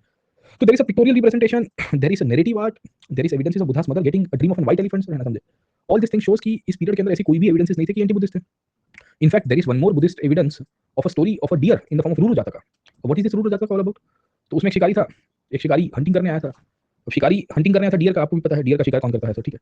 तो इस दौर के अंदर वो डियर ने देखा कि यार हमारी पीपुल बजेगी। अब जंगल के अंदर उस पीरियड के अंदर हमको देखने को मिला कि डियर तो था, पर डियर के साथ वहाँ कोई गांव वाले भी थे, वो भी डियर के आजू-बाजू घूम रहे थे। तो डियर को समझ में आया कि भाई ये गांव वालों को भी डियर बनाना पड़ेगा, वरना इनको भी तीर लग सकता है, शिकार करने आया है। तो डियर ने वो गांव वालों को कहा एक काम करो, मेरे ऊपर बैठ जाओ, मैं दौड़ता हूँ, क्योंकि राजा आएगा तो तुमको भी लगेगा, हमको भी लगेगा सर, ठीक है। तो इस वजह के रूप में the deer came up in the form Bodhisattva. It help the common man of the era and it made sure कि भाई किसी को हर्ट ना हो सर, ओके, समझे। तो हमें देखने को मिला कि इस प्रकार के एग्जांपल्स को कोट करके in the form of narrative art, जो जातक कथाओं का पार्ट था, the Shunga dynasty actually highlighted this fact, है ना, समझे, कि they were not anti-Buddhist dynasty, sir. In fact, there is an evidences of common man's life which is depicted in the Shunga art. And this common man's life can be seen in the way how they used to dress and the social life of that era. Social life can be seen in the form of dressing, in the form of the ornaments that they used to wear, sir, ठीक है, समझे। तो आपने पुरानी रामायण या महाभारत ऐसी कोई serial देखी तो पुराने टाइम के ऊपर ये जो अपने पुरुष लोग हैं ना, वो भी बाल बढ़ाते थे सर, है ना, और माथे के ऊपर जो जटा बांध देते थे, काइंड ऑफ देखो बन बना देते थे, बन, है ना, समझे। तो मैं जब छोटा था तो I always used to think यार ये ऐसा कैसा हेयर स्टाइल करते हैं, ऐसा सच्ची में होगा कि नहीं होगा सर, ओके, क्या नहीं होगा ना इस प्रकार की हेयर स्टाइल करके। But I always used to मतलब थिंक अबाउट, मतलब ऐसा तो नहीं होगा, ये तो खाली डायरेक्टर ने या पिक्चर का जो भी वो आर्टिस्टिक लिबर्टी ले ली होगी सर, ओके। फिर one fine day we will see that I saw this art form of the Bharhut और बरहत के अंदर we will come to know कि ये आर्ट फॉर्म देखा तो समझ में आया कि नहीं भाई, सच्ची में ये लोग इस प्रकार का यूज़ करते थे, है ना? जटाओं को बात के सर ऊपर बंधन बना के फिर निकलते थे, ठीक है ना? Very important, okay. तो वी विल फाइंड कि ये चीज़ सही है और ये कॉमन मैन की लाइफ, सोशल लाइफ को भी दर्शाता है। All this activities actually highlights and signifies the fact कि the Shunga art was never anti-Buddhist. It was in fact pro-Buddhist, where majority of the art forms in Sanchi and Barhot were dedicated to the Buddhism. We come to know about the contemporary socio-economic and cultural conditions with respect to Buddhism. Because this art was under the state patronage and also was created, or it was also patronized by the guilds at that time, so, and simultaneously to the art form, we will also see the common man's life is also being depicted. So all of this highlights the fact that the Shunga art was outspokenly addressing to the people at that time कि they were not anti-Buddhist. इस तरह से आपने conclude कर दिया। तो आपने 5-6-7 example दिए सांची के स्कल्पचर्स, बरहत के स्कल्पचर्स, आपने वहाँ की कंडीशंस को लिखा, है ना? आपने उदाहरण को हाईलाइट किया और आप देख रहे हो कि भाई बुद्धिज्म अगर प्रोसिक्यूट किया होता, है ना, एंटी बुद्धिस्ट होता, तो बुद्धिज्म गायब हो जाता था। They had the resources to wipe out the Buddhist traditions in the country. So it is an exaggeration made by the Buddhist authors and this exaggeration had been continued by some of the Indian and the western authors who says कि they were anti Buddhist. समाज समझ में आया, है ना? तो आपको आप होपफुली आप लिख रहे होंगे सर, है ना, रीडिंग बिटवीन द लाइन्स करते हुए। तो थोड़ा लिखिएगा, है ना, क्योंकि इसके लिए स्लो जा रहे हैं, आपको लिखने के लिए भी आपको टाइम मिल जाएगा सर, ओके। तो ये कहानी थी शुंग की। शुंग के ऊपर और कोई सवाल आया नहीं है। ओवरऑल तो बाकी जो सवाल आया है वो आपको कानव के रिलेटेड भी नहीं आएगा। इनफैक्ट कानव की कहानी ये होती है कि कानव डायनेस्टी 72 बीसी में आई और 27 बीसी में इनका डिक्लाइन हो गया। तो दे रूल फॉर 45 ईयर्स, है ना? इनका कोई सिग्निफिकेंस है नहीं। इनफैक्ट ये ब्राह्मणिकल रिएक्शन की थियरी को गलत कर देता है, क्योंकि अगर ब्राह्मणिकल रिएक्शन होता तो एक ब्राह्मण दूसरे ब्राह्मण को क्यों मारेगा, है ना, समझे? तो शुंग डायनेस्टी भी ब्राह्मण डायनेस्टी थी और वी विल फाइंड कि क्या कहते हैं कि कानव डायनेस्टी भी ब्राह्मण डायनेस्टी थी। Why they were killed, okay, समझे? वासुदेव कण्व ने अपने ही राजा को क्यों मार दिया सर? Getting point, okay. तो उसके पीछे का एक कारण ये था कि वासुदेव कण्व ने देखा कि उनका राजा थोड़ा कुछ ज्यादा ही शौकीन था sir. Getting point, okay. And that is one of the reason Vasudeva Kanva did not like the some of the activities by the later Shunga kings at that time. तो ये जो देवभूति था ना, देवभूति, ये देवभूति कुछ ज्यादा ही शौकीन बंदा था। तो वासुदेव कण्व ने कहा कि अब तो नॉट ऑलवेज, ओके, समझे? ये जो पूरी कहानी है हर्षचरिता में लिखी गई, एग्जैक्टली सर, ठीक है ना, समझे? So Harshacharita mentions the incident about Devabhuti indulging into too much of sensualness in life, and hence Vasudeva Kanav decided to topple them out and usurp their powers. Okay, getting about, okay. So we will see that ये पूरी कहानी थी, इसके अंदर से हमको इसके ऊपर डिबेट है, पर ये हार्डली 40-45 साल तक रहती है। इसमें वासुदेव कण्व के बाद अलग-अलग प्रकार के राजा आएंगे, 3-4 राजा आपको मिल जाते हैं सर, ठीक है। एंड ये सब के सब राजाओं को फिर फाइनली लेटर पीरियड में टॉपल किया गया सर, ओके। तो वासुदेव कण्व, भूमिपुत्र नारायण है, सुशर्मन है सर, ठीक है। 27 बीसी में ये कण्व डायनेस्टी को सतवाहनों ने खत्म कर दिया। सतवाहन क्यों? क्योंकि सतवाहन के ऊपर मैंने आपको बताया था कि the Satavahana were dynasty which were based in Deccan, but then they attacked over Vidisha and Pataliputra over a period of time to assert their political power, so they toppled the period at that time sir, okay. And the Kanva dynasty came to an end, okay. तो 27 BC में जब इनका decline हुआ ना, उसके बाद करीबन 300 साल तक एक बहुत बड़ा पॉलिटिकल वैक्यूम नॉर्थ इंडिया में लगा। कोई डायनेस्टी नहीं थी, इसका मतलब ये नहीं था, बट रियलिटी ये थी कि there was political fragmentation and the smaller dynasties used to rule. ये जो छोटी डायनेस्टीज रूल कर रही है, इनकी उतनी इंपॉर्टेंस आपको नहीं मिलेगी इतिहास के पॉइंट से, है ना, समझिए, very important. So eventually we will see कि ऊपर इंडो ग्रीक्स आ गए थे, नीचे सातवाहन आए थे, इन्होंने इनको कंट्रोल कर दिया और फिर फाइनली यहाँ एक बहुत बड़ा वैक्यूम क्रिएट हो गया। समझ में आया कि नहीं आपको सर, ओके। तो गणस आए तो सही sir, okay, but the Ganas could not continue for longer period sir, है ना, हम ये कहते हैं कि कंटिन्यू नहीं कर पाए सर, ओके। और जो स्थिति थी वो पूरी तरह से बदल गई और इनका डिक्लाइन हो गया सर, ओके। तो इतना बात समझ में आया मगध को लेके। अब मगध का रिवाइवल होगा करीबन 300 साल के बाद। क्यों 300 साल के बाद? क्योंकि 200 बीसी से लेकर 300 सी तक का जो पीरियड है ना, उसमें 27 बीसी में ही ये पूरी तरह से खत्म हो गए थे, है ना, शुंग डायनेस्टी और कनौज डायनेस्टी। तो Shunga ruled from 185 BC to 72 BC, and 72 to 27 BC was a period of, we can say, the Kannada dynasty. But the Kannada dynasty came to an end in 27 BC, and then emerged a huge vacuum. Somewhere in 320 CE, when the Guptas come to power, once again the Magad and Patliputra region became important. The imperial capital of Patliputra was revived. तो जो capital के रूप में पाटलिपुत्र की importance थी, उसका revolve तब होगा। अच्छा, शुंगास में एक पॉइंट ये भी लिख सकते हैं कि सिग्निफिकेंस में कि Shunga period also highlights the significance of Vidisha emerging as a new centre of culture and political, we can say, settlements. Vidisha Sanchi basically Shunga period में एक नए सेंटर के रूप में निकल गया, अलग में पाटलिपुत्र, क्योंकि they had this concept of ruling from simultaneous locations where they more focused on Vidisha compared to Pataliputra, ठीक है ना, समझे? तो हमें इतनी कहानी समझ में आ जानी चाहिए। होपफुली शुंगा की कहानी समझ में आई। एक छोटा सा ब्रेक लेते हैं और उसके बाद खारवेल को शुरू करेंगे और इंडो ग्रीक्स के ऊपर भी जाएंगे और नॉर्थ वेस्ट इंडिया के ऊपर भी चले जाएंगे सर, ठीक है? तो let's see the story of the Kharavela and let us see the story of the Indo Greeks eight that time sir, ठीक है? एक्चुअली इस पीरियड में आपको आर्ट एंड कल्चर से ही कहानी समझ में आनी चाहिए, पर art and culture is directly related to political history, okay, समझे? अब देखिए, क्योंकि सवाल वैसे आ रहे हैं, इसके लिए थोड़ी बहुत आज की इतिहास समझने की आवश्यकता पड़ती है। जब तक ये नहीं पढ़ेंगे तब तक वो अधूरा रहेगा सर, ठीक है ना, करेंगे okay. So till the time we do not cover up the political part, cultural part हमको समझ में नहीं आएगा, क्योंकि क्वेश्चंस वैसे लिंकेजेस के साथ आ रहे हैं सर, ओके। खैर, let's take a break and then we can continue after some time, okay. 1-2 minute का।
हाँ जी सर, तो हम क्या बात कर रहे थे?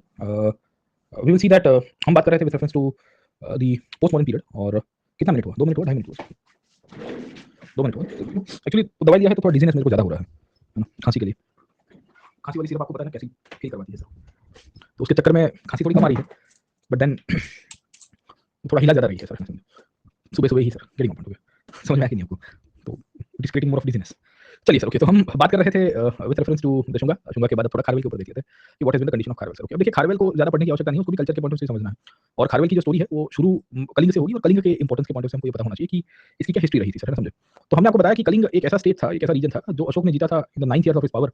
और मगध के ऊपर से वी विल सी कि कलिंग ने जब अपना डोमिनेशन एस्टैब्लिश किया सर, ठीक है? कलिंग ऊपर, ओके। तो वहाँ वो उसको छोड़ना नहीं चाहता था sir, okay. But then we will see over a period of time after the death of Ashoka, the Kalinga became independent. And because Kalinga became independent, तो then the Cheti dynasty which was ruling in Kalinga region, उसमें एक राजा आया खारवेल। तो नाम है राजा का खारवेल, और dynasty का नाम है छेदी या छेती वंश, है ना? समझे? रूल करते थे कलिंग के अंदर।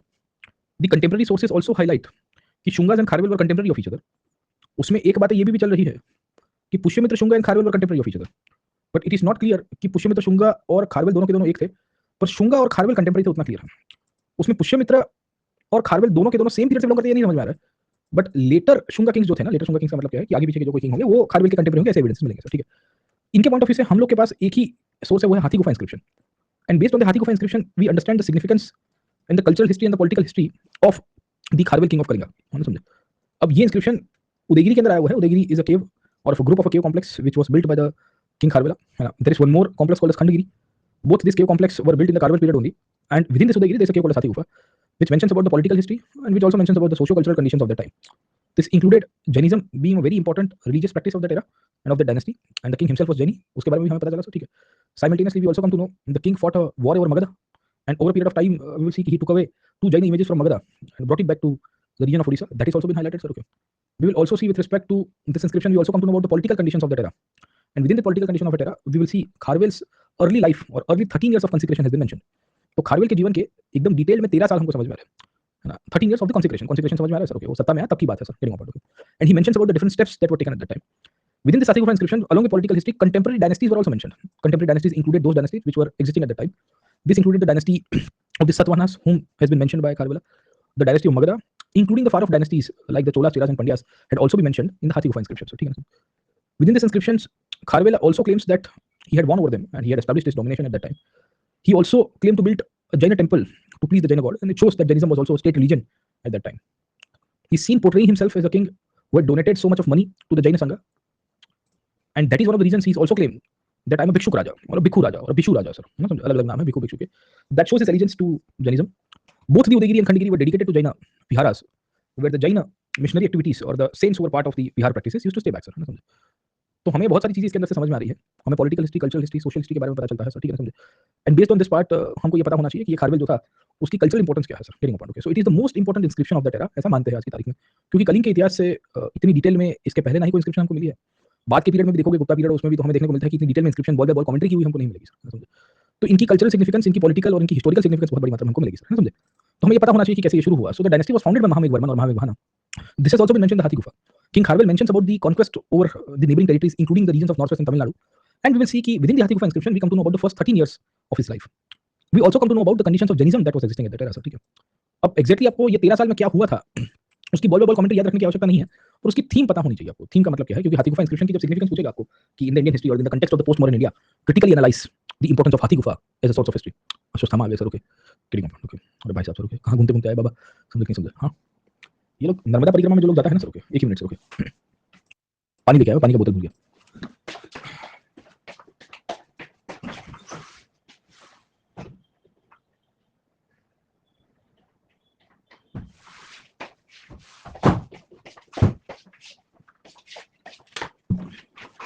ये लोग नर्मदा परिक्रमा में जो जाता है ना सर, ठीक है ना? उन लोग में से मैं काफी लोग का इंटरव्यू इंटरनेट के ऊपर उसमें देख रहा था सर, ओके? तो कहते हैं कि यार हम मतलब बहुत लंबी परिक्रमा है, 2-2.5 किलोमीटर की परिक्रमा है सर, ओके? क्योंकि होता क्या है कि people walk on the banks of Narmada sir, ठीक है, समझे? एंड इट्स लाइक कि starting from all the way from Amarkantak, so they walk parallelly to the, we can say northern coast, है ना, समझे? मतलब जो वेस्टर्न कोस्ट है। And after coming towards Bharucha, या भरूच के पास जो अरेबियन सी नर्मदा मिलती है, they cross over to the other coast, है ना? फिर वो दूसरे बैंक के ऊपर आ जाते हैं, पहले ये बैंक में होते हैं, फिर यहाँ आते हैं, और यहाँ से फिर वापस आते हैं अमरकंटक की तरफ। तो it's like coming down and then going back sir, this is how the circular parikrama takes place. In between there are so much of forested lands. So I was like I was seeing an interview, मतलब किसी ने documentary shoot की थी। There was this one person who started this parikrama, वो यहाँ से यहाँ तक आए और फिर यहाँ से वापस जा रहे थे। अब वापस जा रहे थे तो उनके साथ ग्रुप भी थे सर, ठीक है ना, बहुत सारे सर, गेटिंग पॉइंट। 5-6 लोग थे, तो वो पीछे रह गए तो रास्ता भटक गए, फॉरेस्टेड एरिया है। तो इधर-उधर भटके, मतलब वो हताश हो गए कि खत्म सर, है ना, अभी 2-3 4-5 दिन तक खाना-पीना भी नहीं है, अभी फॉरेस्ट में सर्वाइव कैसे करेंगे, है ना? रास्ता इधर जाना है, उधर जाना है, सब है ना, ये तो पूरा दक्कन और विंध्यास के साथ बीच वाला विस्तार है सर, ठीक है। So then he was very much confused, तो he found a guy who was walking, और कहा कि कहाँ? वो व्यक्ति ने इनको पूछा जो परिक्रमा, बोले बाबा, थोड़े बूढ़े थे, तो बोले बाबा मैं रास्ता भटक गया। बाबा कहते हैं कि चलो मेरे साथ। तो चलते गए। फिर एक छोटी-सी सेटलमेंट आई, एंड सेटलमेंट आने के बाद हमें देखने को मिला कि वो भाई कहते हैं कि वो बाबा ने बताया कि उधर वो गाँव है, उधर चले जाओ सर, ठीक है। और वो व्यक्ति जिन्होंने रास्ता दिखाया, वो खाली यूँ इशारा कर रहे थे, और जो व्यक्ति भटक गया था ना, जो इंटरव्यू दे रहा था, उसने कहा वो मैं गाँव की तरफ यूँ देखा, मतलब उन्होंने इशारा किया इधर देखो, और यूँ करके यूँ गया तो गायब हो गए। वो गायब हो गए, और फिर उनको समझ में नहीं आया, बोले कहाँ गए? बोले अभी तो थे सर, है ना, रास्ता दिखा रहे थे। एंड देन वो व्यक्ति कह रहा है कि मैं गाँव में गया तो उनका जो ग्रुप वाले थे वो सब वहाँ पे थे, और गाँव वाले भी वहाँ पे थे। तो उनके साथ जो पैदल चलने वाले परिक्रमा में ग्रुप वाले थे, उन्होंने गाँव वालों को आगाज़ किया था कि यार हमारा एक बंदा पीछे छूट गया है। तो गाँव वाले कहते हैं कि चिंता मत करो, वो आ जाएँगे सर, ओके। तो ये कह रहे हैं कि कैसे आएँगे यार, हम तो काफ़ी चल लिया है, 30-40 किलोमीटर ऊपर हो गया है। और फिर गाँव वालों ने कहा कि आपको कोई और नहीं पर अश्वत्थामा मिले होंगे जो रास्ता दिखा के गए हैं, क्योंकि इन बिटवीन कोई सेटलमेंट ही नहीं है जहाँ से आप आ रहे हो। 100 किलोमीटर तक कोई सेटलमेंट नहीं है कि कोई आपको रास्ता दिखाए, और कोई आता-जाता भी नहीं है इस रूट से, क्योंकि परिक्रमा वाले आप ही हैं। परिक्रमा का बोले आपके पहले जो थे वो आगे चले गए हैं, पीछे वाला कोई है नहीं सर, ओके। Getting point. तो ये अश्वत्थामा की कहानी बहुत लोगों ने ऐसे क्लेम किया है सर, ओके। अब ये सही है कि गलत है, वो तो अनुभव है, या हेलुसिनेशन भी हो सकता है एक प्रकार से सर, समझे कि नहीं समझे, है ना? हाँ, वो तो येती वाला पॉडकास्ट भी करता है सर, ओके, गेटिंग, ओके। तो इट्स लाइक कि it might be hallucination, it might be reality, है ना? तो it is part of the belief system, जिसको अनुभव हुआ है वो मानता है, जिसको नहीं वो नहीं मानता है सर, ओके।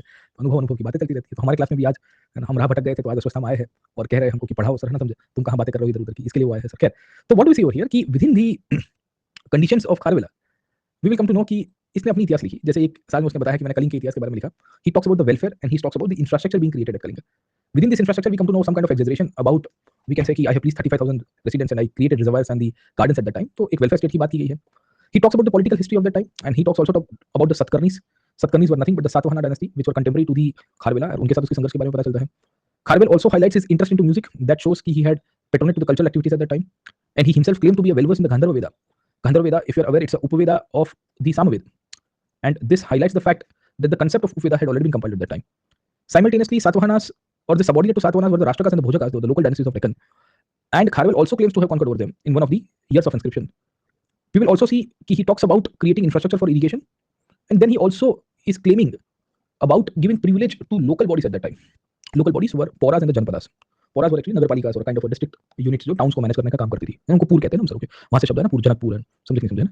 अलग-अलग पूर है सर, ओके। सिटीज के पीछे जो पूर लगता है ना वो सब है ना, very important, okay. So he talks about privileges. So we also come to know about the city corporations and the functioning of municipal bodies and the territorial bodies at that time. Within the inscription, we also come to know about his personal life. Personal life included his marriage, and we also see about his fight over the Shungas, his fight with respect to other dynasties of North India, and his contribution to the Jainism and other cultural practices sir, करेंगे अपन, okay. तो कह रहा है कि मैंने donation किया, मैंने gift बहुत सारे लोगों को की सर, है ना, समझे? मैंने 30 लाख के आसपास सिक्के दे दिए सर, है ना। मैंने एक पैलेस ऑफ विक्ट्री बनाया हुआ है sir, okay. His conquest included the regions of north India, and he attacked over Magadha and got the carries, or he got the images of Jaina at that time. And finally, in the last year of his inscription, he mentions कि I have enough of achievements in my life, and hence I want to do some kind of donation. And then he decided to build on the Udayagiri hill caves, जो पहले बन गई थी, but he decided to dedicate it to the Jainis, creating and naming himself as Bhikshu, and also following that I am the king of Dhamma. ये दर्शाता है कि that the Ashokan ideals at that time were still relevant, and the concept of Dhamma or the Dharma being followed by the king was still being continued in different dynasties. तो ये जो हाथी Gupha inscription है, इसमें हमको political history के बारे में पता चलता है। ये पॉलिटिकल हिस्ट्री के पॉइंट ऑफ व्यू से खारवेल ये कह रहा है कि मैंने दक्कन से लेके साउथ इंडिया से लेके नॉर्थ इंडिया से लेके मगध तक सब जगह के ऊपर अपना डोमिनेशन एस्टैब्लिश किया। ये पॉलिटिकल हिस्ट्री में हम थोड़ा ये भी लिखेंगे कि there can be every possibility कि it would have been too much of exaggeration by Kharavela as well. Exaggeration इसके लिए क्योंकि इतनी सारी चीजें आप देखिए पॉसिबल नहीं हो सकती इतने कम टाइम के अंदर शासन करने के लिए। करेंगे पॉइंट, ओके। इंपॉर्टेंट बात यह है कि इसमें क्रोनोलॉजी मेंशन है as a source of history, जो नॉर्मली हम लोग को बहुत सारी चीजें जानकारी देता है, ठीक है, समझ? करेंगे point, okay. So we come to know कि the chronology has been mentioned, है ना, बॉल बाय बॉल कमेंट्री के पॉइंट ऑफ व्यू से, समझ में आया कि नहीं आपको? So all this things actually highlights this role कि वो क्या करना चाह रहा था। दूसरा, कलिंग के आर्किटेक्चर के बारे में हमें बहुत पता चला, है ना, पैलेसेस के बारे में पता चला हमें, इनके कलिंग के अंदर की जो प्लानिंग थी उसके बारे में पता चला सर, ठीक है ना, करेंगे पॉइंट, ओके। ये भी एक इंपॉर्टेंट पार्ट है। इस फाइट अगेंस्ट द सातवाहनास हमको पता चलता है। Rashtrakas and Bhojakas were actually local dynasties, they were subordinate to the Satavahanas. So he is fighting against the Rashtrakas and Bhojakas also highlights that उसकी जो सातवाहना के साथ जो कॉन्फ्लिक्ट है वो भी हमको यहाँ से मिलेगी सर, करेंगे पॉइंट, ओके।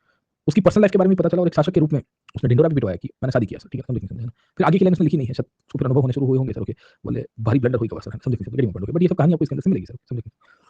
खारवेल ने जैनिज्म को अपनाया है, ऐसी जानकारी मिलती है हमको, है ना। 7वें ईयर में उसने लिखा है कि मैंने शादी किया, पर आगे की लाइन वो ब्लर हो गई है सर, ठीक है।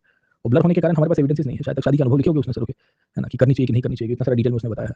पर्सनल लाइफ के पॉइंट ऑफ व्यू से हम ये भी लिख सकते हैं कि he mentions about his interest into music, है ना। तो म्यूजिकल एक्टिविटीज में उसका जो इंटरेस्ट है वो भी सिग्निफाई करता है कि संगीत की अंदर उसको इंटरेस्ट किया था सर, है ना, समझे? करेंगे point, okay. He is fighting against the king of Magadha, और he is continuously at war, है ना। ये इंस्क्रिप्शन से समझ में आ रहा है कि वो कंटिन्यूअसली युद्ध में था, ऐसी कहानी आपको मिलेगी सर, ओके। दूसरी कहानी उसकी वेलफेयर के बारे में हमको बहुत मिला सर, है ना। So we come to know about the welfare part, okay. And then later on we will see कि वो स्टैच्यूज बनाता है, आर्किटेक्चर बनाता है, इसकी भी हमारे पास एविडेंसेस है sir. Okay, and finally Jainism को कैसे स्टेट पैटर्न दिया ये भी हमको बताता है सर। अब आप देखिए कि ओवरऑल खारवेल की ये जो हिस्ट्री है या इंस्क्रिप्शन है हाथी गुफा, इसे सोर्स ऑफ हिस्ट्री के रूप में हम कितनी हद तक कंसीडरेबल मानते हैं, ये तो उसका जनरल ऑब्जर्वेशन हो गया। But how far we can continue और we can accept it as a source of history, कि भाई इतिहास के एक स्रोत के रूप में हम इसको मानन के रूप में मानेंगे सर, ठीक है। How far can we accept this fact कि it was a very good source of history. तो पहली बात, एक व्यू ने कहा कि भाई it is a very good source of history, क्योंकि कलिंग के इतिहास के बारे में इतना डिटेल में अशोक ने भी नहीं लिखा। अशोक खाली यही लिखता है कि आप तो मेरे संतान समकक्ष हो, आपके लिए स्पेशल अरेंजमेंट किया हुआ है, सर्विस करने के बाद माँ बाप भी चॉकलेट देते हैं ना, वैसी कहानी अपने अशोक में पता चली सर, ठीक है। But we do not come to know about anything else. Okay, तो as a source of history chronology लिखी गई है, डिटेल हिस्ट्री लिखी गई है सर। ओके, इसमें कलिंग के बारे में हमको बहुत सारी फैक्ट्स पता चलती है पोस्ट मॉडर्न इंडिया में, पॉलिटिकल स्टेबिलिटी की बात की गई है, और साथों साथ कलिंग के आर्किटेक्चर इन सब चीजें तो पॉजिटिव पार्ट हो गया। नेगेटिव पार्ट में हम लोग ये लिखेंगे कि इट्स एन एग्जांपल ऑफ यूलॉजी, है ना, खुद के गुणगान ज्यादा गा रहा था, खुद के गुणगान गा रहा था, तो there is every possibility there is biasness in that, exaggeration in the form of political history and claiming to defeated all of the kingdoms of North India, Dakhan and South India, including the regions of Magadha, समझे, claiming to be a Jaina, but then not following the Jaina ideals of non-violence and fighting against the foreign kings or the local kings to capture the Jaina ideals. Okay, also basically contradicts the fact कि भाई ये जो है ये सातवाहन ये क्या कहते हैं खारवेल जो है वो एक्सेजरेट कर रहा है sir. Okay, secondly first person account था, फर्स्ट पर्सन अकाउंट का मतलब है कि खुद लिख रहा था कि there is no contemporary evidence which can cross check और कोरिलेट द फैक्ट्स, है ना। क्रॉस चेक और कोरिलेट का मतलब क्या है सर, ठीक है। तो उस पीरियड में उसके कंटेम्परेरी में कोई और डेटा हमको मिला नहीं है कि क्या हुआ था क्या नहीं हुआ था सर, करेंगे पॉइंट है, समझे। तो वी विल सी कि this is also significantly highlighting some kind of lacunae in the writing sir, समझे, करेंगे point. Okay, we will also find कि इस दौर के अंदर खाली 13 साल ही लिखे गए इस इंस्क्रिप्शन में। एक वीकनेस इसकी ये भी है लिमिटेशन कि hardly 13 years have been highlighted in this inscription. So what about the other remaining years, who ruled in which period sir, है ना, समझे, वो भी हमको नहीं पता चलता है, सही की गलत सर, करेंगे पॉइंट। सो ओवरऑल स्थिति इसकी ये है कि इसमें बहुत सारी लिमिटेशंस आपको मिलेगी सर। अच्छी बात हमको ये भी मिली कि इसमें कुछ कुछ जो डिटेल में लिखा गया है, ये डिटेल में इनकी पॉपुलेशन भी मेंशन की गई है, जो नॉर्मली बाकी सारे इंस्क्रिप्शंस में नहीं होती थी। पॉपुलेशन इसके लिए क्योंकि उसमें खारवेल ने क्लेम किया है कि मैं कुछ 30 लाख लोगों के ऊपर शासन कर रहा हूँ, 3 मिलियन, समझे। तो वी विल फाइंड कि ये कोरिलेट करता है डेटा को या फैक्ट्स को जो अर्थशास्त्र और मेगास्थनीज ने भी ऑब्जर्व किए थे सर। तो हम ये कहते हैं कि भाई क्योंकि उसमें भी पॉपुलेशन की बात की गई थी, उसमें भी सेंसस की बात की गई थी, तो ये सेंसस टेकिंग एक्टिविटी का एक जो पार्ट है वो इंस्क्रिप्शन से मिला सकते हैं। ये इंस्क्रिप्शन जो केव्स में लोकेटेड है ना, उसका अपना खुद का महत्व है। It is a example of cave architecture sir. And precisely state patronage to Jainism was a very significant era of that period, or it signified that period, which shows cultural diversity and also shows the Jain architecture being practiced. Simultaneously, it also belies the fact कि this was an example of dark age. क्योंकि आप देखिए सतवाहनास ने Buddhist और Brahminical practices को revive किया, है ना, और उसको आर्ट फॉर्म के अंदर लेके आए इन द केव आर्किटेक्चर, और फिर उन्होंने भी यज्ञ किए। The Shungas did the same in the region, है ना, शुंगों ने भी यही किया सर, ठीक है। सो within the Shunga dynasty they made sure कि वो इसी प्रकार की प्रैक्टिसेस को चलाएंगे, सही गलत सर, कहीं the same story can be seen with respect to the Kharwel as well, है ना। So they also contributed to the Jain cultural traditions, and by giving patronage or state patronage to Jainism, they also basically revived Jainism, है ना, which was going through a down phase in the post-Mauryan period, sir. Getting point, okay. तो हमें ये पता होना चाहिए कि importance क्या है sir, okay. So we will see that they are all examples of Jaina Vihar. In fact, they are multi-story caves. There are 2 story caves which are located over there. So Udaygiri is around 15 caves and Khandgiri has 18 caves, or vice versa. Exactly, मतलब एक में 15 और एक में 18 है. So the names are very different हो गए ना, अनंत गुफा, तेंतुली गुफा, अंबिका गुफा, रानी गुफा, व्याघ्र गुफा, सर, ठीक है, समझे। So बहुत सारे नेम हैं. The names is actually given down from the local names, and it is an outcome of the folk traditions. Getting point, okay. So हमें ये पता चलता है कि इनकी वर्शिप सिस्टम क्या हुआ करती थी उस पीरियड के अंदर सर, ओके। और जैन आर्किटेक्चर के साथ साथ देयर इज एवरी पॉसिबिलिटी कि इस दौर के अंदर जो जैन क्या कह सकते हैं कि लिटरेचर का भी डेवलपमेंट हुआ होगा, but we do not have direct evidences of Jain literature at that time, okay. और Kalinga emerged as one of the centres of the Jainism in the reign of the Kharwel king only, sir, okay. तो ये दर्शाता है कि when all over the country the sects of Buddhism, the sects of Vaishnavism and Shaivism in the form of Bhagavatism was emerging, we will see Jainism got a state patronage by the Kharwel, okay ना। तो इनका भी एक cultural और historical significance हम coat कर देंगे sir, समझे, है ना। सुपर अभी जाके आए लगते हैं भुवनेश्वर, ओके, हाथी गुफा, बहुत बढ़िया सर। आप यहाँ फोटो डाल देते तो आपको डाल देते हम सर, ओके। हाँ भाई साहब, समझे, खैर, ओके। तो पिक्चर क्लियर हो गया सातवाहन के पॉइंट ऑफ, सातवाहन का खारवेल के पॉइंट ऑफ से, clear point, okay. Ashok change why he not sir, okay, समझे। देखिए व्हाई ही नॉट की कहानी क्या है कि देयर इज एवरी पॉसिबिलिटी कि after 30 years he would have continued his rule, okay. उसने शासन कंटिन्यू किया होगा 13वें साल के बाद भी सर, है ना, समझे। मैं पिक में नहीं रहता, ऐसा थोड़ी चलता है, आपको बीच में सर रहने का एडिट करके डाल दिया करो। You take a picture in front of green screen, post बना के यूं करके, फिर सब में वही 2-4 पोस्ट डाल देने के, यूं विद पोस्ट, ऐसा पोस्ट, ऐसा पोस्ट, ग्रीन स्क्रीन के आगे ले लो सर। अब तो ग्रीन स्क्रीन की जरूरत नहीं है, सॉफ्टवेयर वैसा है, तो कहीं से भी व्हाइट बैकग्राउंड में ले लो, फिर बीच में डाल देना, है ना, उसको थोड़ा आइडेंटिफाई करके सर, ठीक। तो ऐसा लगना चाहिए ना कि मैं था सर, ओके। आजकल ये जितने भी आप बड़े-बड़े मॉन्यूमेंट्स में जाते हो ना, मतलब ये नए जैसे बुर्ज खलीफा उधर चले गए, तो ये लोग क्या करते हैं, बुर्ज खलीफा की एंट्री में ग्रीन स्क्रीन डाला हुआ है इन्होंने, है ना। और वो ग्रीन स्क्रीन के बाहर आपको वहां से आप खड़े हो रहे हो तो बोलते हैं कि खड़े हो जाओ यहाँ पे। फिर आप जब नीचे आते हो ना ऊपर से, मतलब 125 माल से 148 माल से, तो नीचे आने के बाद आपको कहेंगे कि देखो तुमको बुर्ज खलीफा के ऊपर फोटो खिंचाया है हमने ग्रीन स्क्रीन में, क्योंकि वो पीछे का फ्रेम तैयार होता है सर, समझिए, खाली ग्रीन स्क्रीन के आगे आपको खड़ा कर दिया। तो इस तरह से अच्छा खासा टूरिज्म भी होता है उनका सर, और पैसा भी उनको मिलता रहता है सर। खैर चलिए सर, ओके। तो आप भी कर दो ऐसा सर। खैर चलो, तो कलिंग की कहानी समझ में आ गई, खारवेल की स्टोरी आपको समझ में आ गई कि क्या इसके अंदर से बातें की गई है सर, ओके। तो हाथी गुफा इंस्क्रिप्शन की अपनी हिस्टोरिकल इंपॉर्टेंस है ना, तो उसने लड़ाई की है, पॉलिटिकल हिस्ट्री बहुत लिखी गई है। उसने भुवनेश्वर के मंदिर, उसने मगध के ऊपर लड़ाई, है ना, उसने नॉर्थ इंडिया के ऊपर आक्रमण करना, बर्बर हिल्स में अटैक करना, भोजकास के सामने लड़ाई करना, है ना, आज के नालगोंडा कृष्णा डिस्ट्रिक्ट के अंदर बेसिकली आंध्र प्रदेश में लड़ाई किया सर, ठीक है। उसने तमिल कंट्री और पंड्यास के सामने लड़ाई की, वहां तक आपको एविडेंस देखने को मिलते हैं। So we come to know about different places and kingdoms जिसको उसने कॉन्कर किया था हाथी गुफा इंस्क्रिप्शन से, ये पता चलता है सर, ठीक है।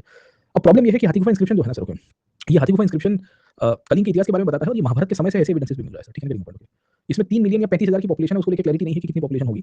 पर ये इंडियन हिस्ट्री के लिए बड़ा इंपॉर्टेंट रहा है। इसने वी विल सी कि इंडिया के अंदर कल्चरल कंडीशंस के बारे में पता चलता है, पुराण के अंदर डायनेस्टी के बारे में कंडीशंस के बारे में पता चला, जैनिज्म के बारे में हमको पता चला सर, ठीक है, वेरी इंपॉर्टेंट, ओके। इनफैक्ट इससे ये भी समझ में आया कि अशोक के बाद वाले जो शासक लोग हैं वो कभी भी वी विल सी कि कलिंग को नहीं जीत पाते हैं सर, है ना, समझे। और हमें ये भी पता चला कि यहाँ इन्होंने आंध्र के साथ लड़ाई की थी, सातवाहनों के साथ लड़ाई थी सर, ठीक है, समझे। और इसको भारतीय इतिहास में काल ऑफ द मुरैया राजा के रूप में पहचानते हैं सर, ठीक है ना। This inscription has been highlighted to the fact कि this period is of the raja Muriya, है ना। तो बेसिकली मौर्यस के साथ कोरिलेट करने वाला फैक्ट भी आपको मिलता रहेगा। बाकी उदयगिरी के अंदर जो गुफाएं आई है, it is multi storey caves, मैंने आपको बताया है ना। इसे कहीं इंटरनेट चलिए यहाँ सुप्रियो को अपन डाल देंगे सर, ठीक है। तो ग्रीन स्क्रीन के आगे खड़ा करके सर, खैर इसमें ये अपने आप को जैन मॉन्क पिशु राजा के रूप में अपनी म्यूजिक के ट्रेडिशंस में, इनफैक्ट इसमें हम लिखते हैं कि within this caves, okay, समझे, we come to know about dancing images, है ना, समझिए। गुफाओं के अंदर हमें क्या देखने को मिलता है, डांसिंग इमेजेस मिलते हैं। ये जो डांसिंग इमेजेस है, they are dedicated in the form of Odissi dance, okay ना, समझे। So they are seen in the way that the Odissi dance became very popular at that time sir, है ना। ये जो ओडिया या ओडिसी क्लासिकल डांस हम लोग कहते हैं, उसकी पॉपुलराइजेशन भी इसी दौर के अंदर हुई थी, ऐसे हमारे पास एविडेंसेस मिलेंगे सर, ओके। तो हमें उसकी कहानी समझ में आनी चाहिए कि क्या हुआ था और क्या नहीं, और कैसे डेवलपमेंट हुआ और कौन सी डायनेस्टीज निकल के आएगी सर, खैर। तो इसमें अब केव्स के ऊपर बहुत लंबी कहानी, but I am not going to the caves, क्योंकि केव्स को हम लोग सातवाहन पढ़ेंगे, उसके बाद पढ़ेंगे तो ज्यादा समझ में आएगा सर, खैर। अब थोड़ा आगे चलते हैं और समझने की कोशिश करते हैं with reference to the next period और with respect to the next conditions, that is the post modern India north में क्या हुआ था, ठीक है। अब नॉर्थ के पॉइंट ऑफ व्यू से हमको ये देखना है कि क्या क्या चीजें होगी और अलग अलग डायनेस्टीज कौन सी आई उत्तर भारत के अंदर। ये उत्तर भारत की डायनेस्टीज में हम ये समझने की कोशिश करेंगे कि कैसे the Greeks came to India and how the Shakas came to India and how we will see the different rulers continue to attack India looking at the political conditions, okay. अब आप देखिए कि ग्रीक्स क्यों आए भारत में, है ना। इसको सेकंड फॉरेन इन्वेजन के रूप में भी पहचानते हैं। सेकंड फॉरेन इन्वेजन का मतलब ये है कि अलेक्जेंडर के बाद हमें ये पता चलता है कि फिर से ये ग्रीक्स को मौका मिला कि हमको भारत की तरफ आना चाहिए, समझे। अब ये मौका क्यों था, तो आप समझने की कोशिश करें, वो सेलेकस निकेटर था। Seleucus Nicator used to rule in between the regions of Bactria and Parthia. Bactria is in Central Asia, Parthia is in modern day Iran sir, okay. And we will come to know कि हमें देखने को मिला कि सेलेकस Nicator की मृत्यु के बाद, सेलेकस निकेटर कौन था मैंने आपको बताया था, मेगास्थनीज का जो राजा था ना, वो मीन सर, ठीक है। And after the death of Seleucus Nicator we will see कि जो लेटर किंग यहाँ से निकल के आए, they continued to establish the relation with the Mauryas, but the only problem is that the regions that were owned by Seleucus Nicator could not be controlled by his later successors. Later successors का मतलब क्या है, उसके जो पोते और युवराज लोग आगे की जनरेशन में आएंगे वो सब टूट गए। इसमें बैक्ट्रिया भी टूट गया और पार्थिया भी टूट गया। पार्थिया मतलब आज का ईरान वाला रीजन सर, है ना। Two districts important. Bactria is nothing but Balkh, Samarkand Balkh अगर आपको पता होगा, अफगानिस्तान और उज्बेकिस्तान से सटे वाले विस्तार सर, है ना, वहां से इनकी शासन चलती थी सर।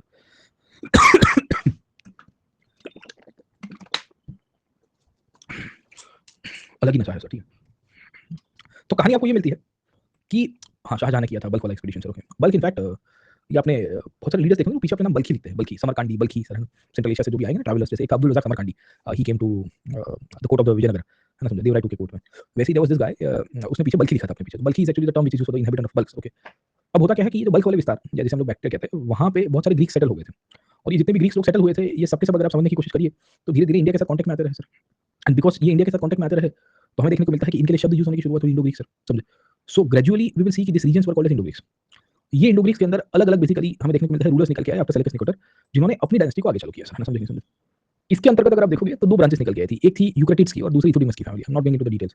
हमारे लिए इंपॉर्टेंट ये है कि they were the ones who attacked over India over a period of time and they try to seek their own domination over India because they saw that India is going through a political crisis, the Mauryans have declined and there is a problem with respect to the political conditions of the Mauryas, okay।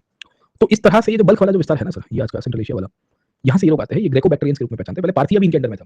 Seleucid empire was a very big empire, ये है ना Seleucid empire sir, ठीक है। It was a very big empire but then gradually the regions got broke out, है ना, समझो। फिर regions टूटते गए और टूटने के बाद यहाँ इंडो ग्रीक्स कहलाए गए, तो ग्रेको बैक्ट्रियन कहते हैं इनको सर। ऊपर सीथियंस हुआ करते थे। Scythians were actually the dynasty जिनको शकास के रूप में भी हम पहचानते हैं सर, ठीक है, समझे। And we will also see कि यहाँ नीचे की तरफ हम लोग देखेंगे तो चाइना वाला जो विस्तार है, वहाँ ग्रेजुअली बहुत सारे जियोपॉलिटिकल चेंजेस होने शुरू हुए। So Indo-Greeks coming to India was an outcome of multiple geopolitical and cultural changes and historical linkages that were established at that time. Indo-Greeks always desired to come towards India because they wanted to revive what Alexander had done in the early part and they wanted to continue with that ambition कि हमें और इससे भी आगे जाना है ना, we want to go a step further। और ये step further तभी possible हो पाएगा जब हम भारत की तरफ आएंगे। ये immediately नहीं आता है but because of the changes that were taking place in Central Asia, precisely China के अंदर ग्रेट वॉल का निर्माण होना शुरू हुआ था और ये ग्रेट वॉल के निर्माण के कारण ये जो सीथियंस थे they were pushed by the Chinese emperor and gradually we will see that the Scythians and the Greeks had a conflict in Central Asia. In fact, next to the Scythians, there was also a group called as Yuchi, which was staying next to them, and they also had a conflict at that time. ये Yuchi वही लोग हैं जो कुषाण के रूप में हम पहचानते हैं, ठीक है। So all these factors forced the local dynasties कि भाई कोई ना कोई सर्वाइवल के लिए कहाँ पे जाएगा। इसमें ये जो इंडो ग्रीक्स इनकी खिचड़ी बन गई थी क्योंकि on the western side the Parthian kingdoms comes into the picture, the northwest side the Yuchi were there, the northeast were the Scythians and Scythians were being stopped by the Chinese, so the Scythians started pushing the Indo Greeks and the Yuchis at that time. So all this factor along with the decline of the Mauryas and the historical contiguity of the Indo Greeks towards India ultimately created some conditions where we will come to know the Indo Greeks will be coming to India। Picture समझ में आया आपको कि भाई Indo Greeks क्यों आए, उसके पीछे का कारण है क्योंकि इनको हिस्ट्री की भी नॉलेज थी। ये वही लोग थे जो ग्रीक ओरिजिन किंगडम्स के साथ जुड़े हुए थे। ये वही लोग हैं जो सिकंदर के भांजे भतीजों के रूप में हम इनको पहचानते हैं सर, ठीक है। ये वही लोग हैं जो बेसिकली हिस्ट्री जानते थे और इनको फिर जियोपॉलिटिकल कंडीशन से भी पुश किया सर। ये पुश करने के बाद इनकी ब्रांचेस भारत की तरफ अटैक करती है सर, है ना, समझे। इसमें डिमेट्रियस और मिनेंडर सबसे पहले होंगे, फिर एंटिलसिडास जैसे राजा आपको मिलते हैं जिन्होंने प्लान ये किया कि भाई rather than fighting I should establish diplomatic relations, और फिर इन्होंने वो हीलियोडोरस को भेज दिया सर। ओके, अब क्या इनकी ब्रांच को याद रखना है? नहीं याद रखना है। सवाल क्या आएंगे? सीधी सीधी इंपैक्ट से सवाल आएंगे, और इंपैक्ट आपको ये पता होना चाहिए कि what has been the cultural contribution of the Indo Greeks attack on India, और what has been the overall impact of the Indo Greeks attack over India sir. Okay, so you should not go into the nitty gritties about, है ना, कि exact political dynasty में क्या हुआ था क्या नहीं हुआ था। In fact Indo Greeks the Shungas and the Satavahanas were contemporary of each other.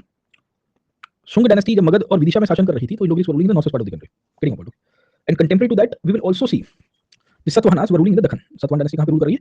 Deccan में शासन कर रही थी, और उनकी जो डोमिनेशन है, उनकी जो एस्टैब्लिशमेंट है वो दक्कन की तरफ जा रही है सर। ठीक है, समझे? तो हमको कहानी पता होनी चाहिए कि ये सबके सब एक दूसरे के समकालीन है। समकालीन होने का मतलब है कि एक दूसरे के साथ जुड़े हुए हैं, एंड हमें उसकी कहानी उसके साथ लिंकेजेस के साथ आपको मिलेगी सर। ठीक है, अब हमें ये देखना है, we are suppose to see this part, कि ये लोग क्यों इंडिया में आए और इनकी ब्रांचेस कैसे आई। तो ये ब्रांचेस के पॉइंट ऑफ व्यू से मैंने बताया कि एक शासक आए यूथिडेमस, ये आए भारत की तरफ आक्रमण किया। इन्होंने ही बेसिकली भारत की तरफ एक और व्यक्ति को भेजा जिसका नाम था डिमेट्रियस। डिमेट्रियस बेसिकली अलेक्जेंडर को रिवाइव करने की कोशिश कर रहा है, और उसने नॉर्थ वेस्ट इंडिया से क्रॉस करते करते करते करते करते आके पाटलिपुत्र की तरफ अटैक कर दिया। ये वो कार्यकाल था जिसके बारे में ये कहता है कि बृहद्रथ को उसको रोकने में बड़ी कठिनाई हुई, और फिर ये बृहद्रथ उसको जब नहीं रोक पाया तो देन वी विल सी कि आपका ये जो पुष्यमित्र शुंग है उसने विद्रोह करवा दिया कि भाई तुमसे ना हो पाई, हम सब कुछ करेंगे सर। ठीक है, ये डिमेट्रियस ही थे जिसने अपने दो सेनापतियों को अपॉइंट किया था, एक का नाम था मिनेंडर और दूसरे का नाम था Apollodotus. Apollodotus actually ruled over the northern part, and Menander was once again given the task to enter into the Shunga domination, और कहा गया कि तुम लड़ाई करो। ये मिनेंडर फिर भारत की तरफ आया, ये 100 साल के पीरियड में उसने गंगा यमुना क्रॉस करते करते करते पाटलिपुत्र के ऊपर फिर अटैक किया, और वासुमित्र करके एक जो बोधी, क्या मैं कहूंगा कि क्या कहते हैं, शुंग राजा थे, उन्होंने उसको डिफीट कर दिया। जब ये वापस जा रहा था तो he met Buddhist saint called Nagasena, और नागसेन की उसके साथ संवाद हुई, नागसेन की उसके साथ डिस्कशन हुई, ऐसी डिस्कशन हुई। तो ऐसा कहते हैं कि ये जो मिनेंडर है वो नागसेन के प्रभाव में आके और बुद्धिज्म के जो नॉलेज उसको जो मिला, उसको कल्चरल रिवर्स कल्चराइजेशन का पीरियड मैंने आपको बताया, उसका साथ बन गया, and then he adopted Buddhism, है ना। ये मिनेंडर को मिलिंद के रूप में भी पहचानते हैं, है ना, क्योंकि वो बुद्धिज्म में करने के बाद मिलिंद के नाम से पहचाना गया, और उसके ऊपर एक अननोन ऑथर ने, अननोन ऑथर का मतलब क्या है, we are not aware about who has written it, it is an unknown author book, जिसको लोगों को लग रहा है कि नागसेन और नागार्जुन एक है, जैसे आर एस शर्मा लिखते हैं, पर नागसेन और नागार्जुन एक कैसे हो सकते हैं, क्योंकि Nagarjuna was a court member in the Kanishka's administration and Nagasena was in the post Mauryan Indo Greek period sir. Okay, Kanishka और इंडो ग्रीक के बीच में करीबन 200-250 साल का अंतर है सर। जैसे period of 185 BC to 150 BC के आसपास का पीरियड चल रहा है, या ज्यादा से ज्यादा 100 बीसी का पीरियड हो, उससे ज्यादा नहीं होगा सर। ओके, इन सबको देख के हम ये नहीं मानते हैं कि वी विल सी कि ये दोनों एक थे, नागसेन और नागार्जुन। नागसेन ने जब ये पूरा का पूरा मिलिंद को अपनी तरफ लेके आया सर, ठीक है ना, ओके, उसके बाद वो बुद्धिज्म में आया, और बुद्धिज्म में आने के बाद we have a kind of a edict that is found in the form of Bajaur inscription. एक बड़ा कास्केट मिला है पॉटरी का सर, है ना, समझे, इसको रुकना रिलिक्वी के रूप में पहचानते हैं। ये रुकना रिलिक्वी में मिनेंडर के बारे में हमको जानकारी मिलती है सर, समझे। वहां पे वी विल सी कि ये कास्केट के ऊपर और एडिक्स के ऊपर लिखा गया है इंस्क्रिप्शंस के पॉइंट ऑफ से कि राजा क्या था और क्या नहीं करता था और क्या कहानी इसके अंदर से मिलती है सर, ठीक है, समझे। In fact Indo Greeks were the first ones to issue the gold coins in India at that time, है ना, जो गोल्ड कॉइंस हमको यहाँ से मिलेंगे सर। ओके, एंड ये गोल्ड कॉइंस की अपनी खुद की सिग्निफिकेंस आपको पता होनी चाहिए sir. So I am coming to the concept of gold coins. Okay, कि what had been the concept of gold coins and what were the features of the Indo Greek gold coins at that time. So within the political history we will see that new kings continued towards India. ये नए राजाओं के अंदर हमें देखने को मिलता है कि एंटिलसिडास करके एक राजा है, ये एंटिलसिडास ही था जिसके समय पे ये हीलियोडोरस को भेजा गया, और हीलियोडोरस जब भारत के अंदर आता है तो हीलियोडोरस के साथ ऐसा हुआ कि वो भारतीय बन जाता है, और भारतीय बनने के पॉइंट ऑफ व्यू से मैंने आपको बताया था कि वो कहता है कि मैं खुद भागवत बन गया हूँ, मैं यहाँ भागभद्र करके राजा के दरबार में बैठा हूँ। ये भागभद्र करके जो राजा है, काशीपुत्र भागभद्र, ये शब्द लिखा गया था अंडर दी गरुड़ इंस्क्रिप्शन या बेसनगर इंस्क्रिप्शन या विदिशा पिलर इंस्क्रिप्शन के रूप में पहचानते हैं सर, ठीक है। But he himself is claiming कि I have become a Bhagavata, I have my self become a kind of a follower of Bhagavata और विष्णु सर, ठीक है, समझिए। ये दर्शाता है कि the Indo Greeks which had come up with the ambition of Hellenization of India, है ना, they came with an intention of ambition of Hellenization of India, they themselves got transformed, and over a period of time reverse reconciliation took place, and under the reverse reconciliation, okay ना, समझे, they got Indianized rather than Hellenization of India sir. Okay, उल्टा हो गया sir. Okay, है ना, ये आए थे हेलेनाइजेशन करने कि सिकंदर जो सपना लेके आया था वो सपना हम पूरा करेंगे सर। सिकंदर ने भी यही सोचा था, है ना, Sikandar came up with this objective getting apart. Okay, and we will see कि मिनेंडर के बारे में और बाकी सारे बारे में हमको ये पता चलेगा कि भाई क्या इंपॉर्टेंस है सर, ठीक है, समझे, getting apart. In fact Bhagavata worship की आपको इंपॉर्टेंस आप देखिए कि Bhagavata is seen as a Param Brahm. परम ब्रह्म का मतलब एक तरह से आप देखोगे तो विष्णु जी के पॉइंट ऑफ व्यू से, और ये हमने पिछले क्लास के अंदर बताया भी था, और ये सुप्रियो ने लिखा भी है कि भाई बुद्ध को अशोक भाभरू एडिक्ट जो है ना, माइनर एडिक्ट, वहां पे अशोक ने लिखा है ये भागवत है मेरे लिए। अब क्या अशोक ने विष्णु के रूप में बुद्ध को कंपेयर किया था भागवत? तो ये नहीं था sir. Ashoka are writing Buddha is Bhagavata what not with respect to Vishnu, but in the form of a supreme being, जो सुप्रीम टीचर के रूप में अशोक मानता था, वैसी कहानी आपको मिलेगी sir, getting apart. But here Heliodorus writing about Bhagavata and proclaiming himself as Bhagavata attributes his allegiance to Vishnu ji sir, getting apart. Exactly, Ashoka के टाइम के अंदर बुद्ध को भगवान नहीं माना गया था, तब तो हीनयान चल रहा था, और हीनयान चल रहा था, अशोक खुद भी हीनयान को मानता था। इनफैक्ट महासंघी का जो थोड़े गॉड लाइक बुद्ध को वर्शिप कर रहे थे, अशोक ने उनको भगवा दिया था, और जाओ यहाँ से सर, ठीक है ना। तो इस बिजनेस के रूप में हमको ये पता होनी चाहिए कि इंडो ग्रीक्स आए 185 बीसी से लेकर करीबन नेक्स्ट 100-125 साल तक ये लोग शासन करेंगे। But then we will come to know that the Indo Greeks could not survive for longer period and they were replaced by the Scythians who were actually waiting for right opportunity to knock the door. And the later Indo-Greek rulers could not be very much popular, and hence they had to decline, and they were replaced by next dynasty called the Scythians. अब ये तो इनकी political history sir, हमारे लिए वो important नहीं, हमारे लिए इंपॉर्टेंट है इनकी कल्चरल और इनकी इंपैक्ट क्या हुई। तो इंडो ग्रीक्स के बारे में जो सोर्सेस मिले हैं ना हमको, उसमें लोकल सोर्सेस भी थोड़ा बहुत लिखते हैं लिटरेचर के पॉइंट ऑफ व्यू से, और आर्कियोलॉजिकल सोर्सेस भी, और इससे ही हम उनकी इंपैक्ट को भी प्रभावित करते हैं। उसमें खास करके ग्रीक ऑथर्स इसको बहुत बढ़ा चढ़ा के लिखेंगे इंडो ग्रीक्स को। उसमें मिनेंडर को तो इन्होंने अलेक्जेंडर से भी भगवान बना दिया है, बोले मिनेंडर तो अलेक्जेंडर से भी पापा था उसका सर, क्योंकि पहली बार कोई शासक पाटलिपुत्र तक पहुंचा था ना, गेटिंग अपार्ट। ओके, मथुरा तक उसने कैप्चर कर दिया था, मिनेंडर ने मथुरा भी जीता सर, अलेक्जेंडर कभी वो कर नहीं गया था। तो ग्रीक ऑथर्स लाइक मेरा पुत्र सर, ठीक है, समझे यू अंडरस्टैंड दिस पार्ट ना सर, कि which was never possible in the Alexander city, है ना, जिस इंटेंशन से लोग आए थे अफगानिस्तान, सेंट्रल एशिया और फिर ज्यादा से ज्यादा सतलुज तक आए, अलेक्जेंडर सतलुज से तो वापस जाना पड़ा उसको, है ना।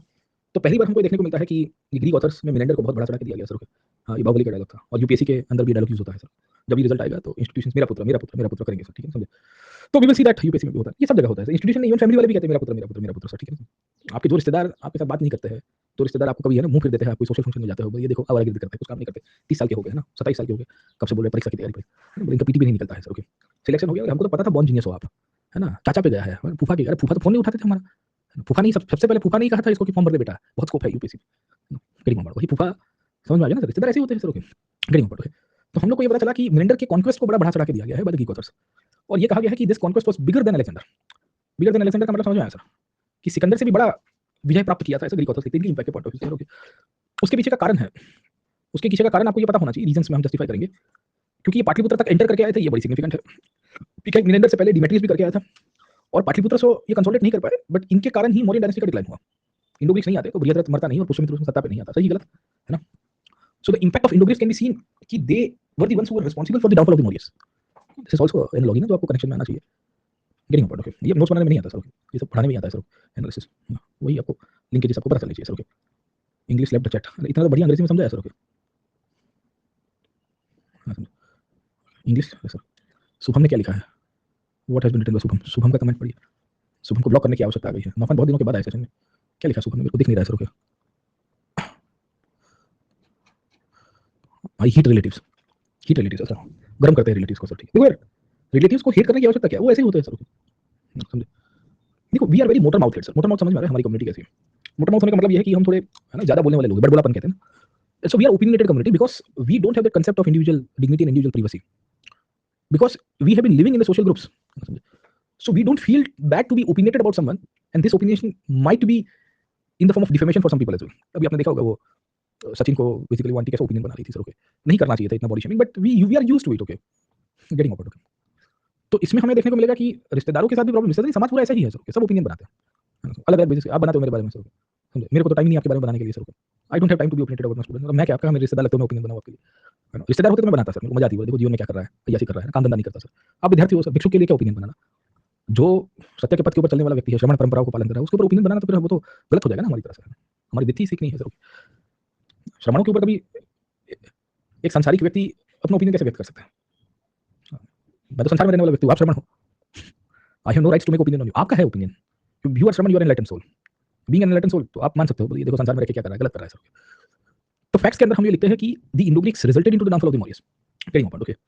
In fact, the coins of the Indo-Greeks were found as far as western UP up till Rajasthan, or I would say Mathura, and these coins have been also found in the Kathiawad. So they were able to create a huge impact. Getting over, okay. तो हमको ये पता चल रहा है कि इनका एक बहुत बड़ी इम्पैक्ट थी। In fact, these coins were found from the regions of Takshashila to the modern day Kabul, Pushkalavati वाली रीजन जो है सर, ठीक है, समझे। ये भी दर्शाता है कि मूलतः से इनका पॉलिटिकल कंट्रोल कौन से एरिया में था सर, गेटिंग ओवर, ओके, समझे। We will also find that they will be issuing gold coins in large numbers, and by issuing gold coins in large numbers, we will also see that this resulted into development of economic activities in that era, है ना, ये आर्थिक व्यवस्था को भी दर्शाता है, gold coins economic conditions को भी दर्शाता है सर, ठीक है। अब इनके कॉइन्स को कल डिस्कस करेंगे, coins of the Indo Greeks, getting point, okay. In fact they were very jealous Buddhist after Menander, Buddhism को स्टेट पैटर्न देने की शुरुआत हुई, and there could have been a possibility about those Buddhist sangha which were persecuted by the Shungas might have got the patronage from the Indo Greeks, getting point, okay. So they gave gold coins in the form of grants, they gave gold coins in the land in the form of grants, something, and that is one of the reasons we will find that the Indo Greeks had a huge impact. They opened up the trade route of India towards the northwest, and Alexander's dream of entering towards India was basically fulfilled by them, sir, something. They were the ones who started giving patronage to the Buddhist art forms, and the Gandhar school of architecture emerged in that era only, sir, ठीक है। जो गांधार की जो स्थापना हुई वो peak के ऊपर या कुषाणों के पीरियड में, पर गांधार स्कूल का जो डेवलपमेंट हुआ वो किसने किया था सर, ओके, तो इंडो ग्रीक्स नहीं किया था। तो इंडिया को कल्चरली जॉइन करने की कोशिश की, इंडिया की इकोनॉमिक डेवलपमेंट की कहानी आपको देखने को मिलती है। ये रिवर्स कल्चरलाइजेशन के पॉइंट ऑफ से इंडियनाइज हो चुके थे, और रिवर्स कल्चरलाइजेशन के ऊपर से इंडियनाइज तो हुए, पर साथों के साथों गांधार स्कूल के अंदर ग्रेको रोमन इन्फ्लुएंस का भी इन्होंने बेसिकली कंट्रीब्यूट किया। सो रिवर्स कल्चरलाइजेशन में they got Indianised, but simultaneously they also influenced of the Hellenization of the Buddhist art in the getting point, okay. They also adopted the Indian languages, and they also adopted the Kharosti script in the writings, okay. तो हमें देखने को मिलता है कि ये भी influence था। बाकी एस्ट्रोलॉजी में सबसे बड़ा कंट्रीब्यूशन इनका है, ग्लास मेकिंग में सबसे बड़ा कंट्रीब्यूशन इनका है। एस्ट्रोलॉजी और ग्लास मेकिंग इसके लिए क्योंकि भारत की जो एस्ट्रोलॉजिकल साइंसेस है उसमें जो कैलेंडर्स की जो स्थापना है वो कहीं ना कहीं इंडो ग्रीक्स के द्वारा कराई जाएगी, गेटिंग पॉइंट, ओके। तो वी विल सी कि हमको दोनों कहानी इसके अंदर से देखने को मिलती है सर, ओके। हेलेनिज्म तो बड़ी लिमिटेड थी, बट हमको ये पता चलता है कि ग्रीक्स इंडियनाइज हुए थे और कुछ कुछ जगह के ऊपर हमको ये भी पता चलता है कि इंटरमिंगलिंग हुआ, ग्रीक्स इंडिया की तरफ भी आए, कुछ-कुछ ने इंडियनाइजेशन फॉलो किया और कुछ-कुछ जगह के ऊपर हम देखेंगे तो हमने ग्रेको इन्फ्लुएंस भी इंडियन आर्किटेक्चर में लेने की कोशिश की। तो 150 साल तक रूल किया। इन्होंने लोकल्स के साथ रह के अपना पूरा का पूरा एडमिनिस्ट्रेशन चलाया है सर, ठीक है ना समझे। इनकी इंपैक्ट के पॉइंट ऑफ व्यू से काफी लोग देखते हैं कि भाई ये वॉर मॉन्गरर्स हुआ करते थे, बड़ा हॉटी पीपल थे सर, है ना समझे। इंडियंस इनको एट टाइम्स मिलिशियास कहते थे। मिलिशियास is a term which is used in the Sanskrit literature for overall foreigners, okay. इनकी पॉलिटिकल एम्पायर वही थी कि अशोक के बाद पहली बार ऐसा हुआ या अलेक्जेंडर के बाद पहली बार ऐसा हुआ कि कोई विदेशी इतना हद तक एंटर कर पाया 150 साल तक सर, ओके। और इन्होंने अपनी एडमिनिस्ट्रेशन भी अपनाई सर, है ना। उसको मेरिडाक सिस्टम कहते हैं, जो शत्रप जो है, शत्रप को स्ट्रेटेजी और मेरिडाक सिस्टम कहेंगे सर, ओके। इन्होंने एस्ट्रोनॉमिकल साइंस का भी डेवलपमेंट किया। इनके समय पे ही ग्रीक कैलेंडर सिस्टम की शुरुआत हुई। इन्होंने स्टार्स की पोजीशंस के ऊपर से इंडियन एस्ट्रोनॉमी को इन्फ्लुएंस किया और भविष्य में एस्ट्रोनॉमिकल साइंस का इंडिया में विकास हुआ सर, ठीक है। इमेज वर्शिप के रूप में गांधार में तो मूर्तियां बनी, मथुरा के अंदर भी बन के वो भी इनके कार्यकाल में आपको मिलेगी सर, ठीक है। और गांधार में हेलेनिस्टिक इन्फ्लुएंस था, वो इनके कारण ही आया सर, ठीक है। आखिर के अंदर ये सब कुछ हुआ, उसके पीछे का कारण था ट्रेड एंड कॉमर्स, क्योंकि cultural exchanges were an outcome of the political and economic consolidation of the north west India. And India got direct contact with the West Asia one more time in the post modern era. In fact जो exchanges हमारे हैं वो बढ़ते हैं इस period में, और बढ़ने के कारण अब ग्रीक्स के साथ-साथ हम लोग रोमन्स के साथ भी बढ़ गए। और बढ़ते हमें देखने को मिला कि प्लिनी रोया और प्लिनी ने कहा मैं तो टूट गया सर, गेटिंग पॉइंट, ओके। इसकी इंपैक्ट आखिर में ये हुई कि काफी सारा इंडो ग्रीक कॉन्टेक्स्ट एस्टैब्लिश हुए, but within this Indo Greek contact we will find कि the Greeks could not penetrate over India in a huge way sir, okay. And they came up with the conquest of Hellenization, but they ended up in an Indianized way because they accepted Indian names, they accepted Indian script, they accepted Indian dialects and they followed the Indian way of life. तो इनकी impact में हम ये लिखेंगे कि इनका intention और objective तो ऐसा ही था कि हेलेनाइजेशन करे sir, getting point. But rather than Hellenization, we will see कि other things were more relevant and it created a, we can say, a different impact on India. जो ऑब्जेक्टिव था उससे विपरीत हो गया सर, ओके। तो इसके थ्रू हम कंक्लूड करेंगे। अब इंडो ग्रीक्स की गोल्ड कॉइन्स की जो कहानी है उसको कल कंटिन्यू करते हैं। कल क्लास होगा कि नहीं होगा मैं रात तक आपको बता देता हूँ सर, ठीक है। और गांधार स्कूल के ऊपर भी डिस्कस करेंगे। पहले पोस्ट मॉडर्न इंडिया पूरा पॉलिटिकल सेंस में देख लो, डायनेस्टी वाइज देख लो, फिर मैक्रो पॉइंट ऑफ से कवर करेंगे सर, है ना। अभी इसमें तो 5 7 8 सेशन और चलेंगे सर, ठीक है। तो आज यहाँ कंक्लूड करते हैं and I see you tomorrow. Most probably will take a session, आगे पीछे होगा पर I take a session sir, okay. चलिए sir, bye, please take care.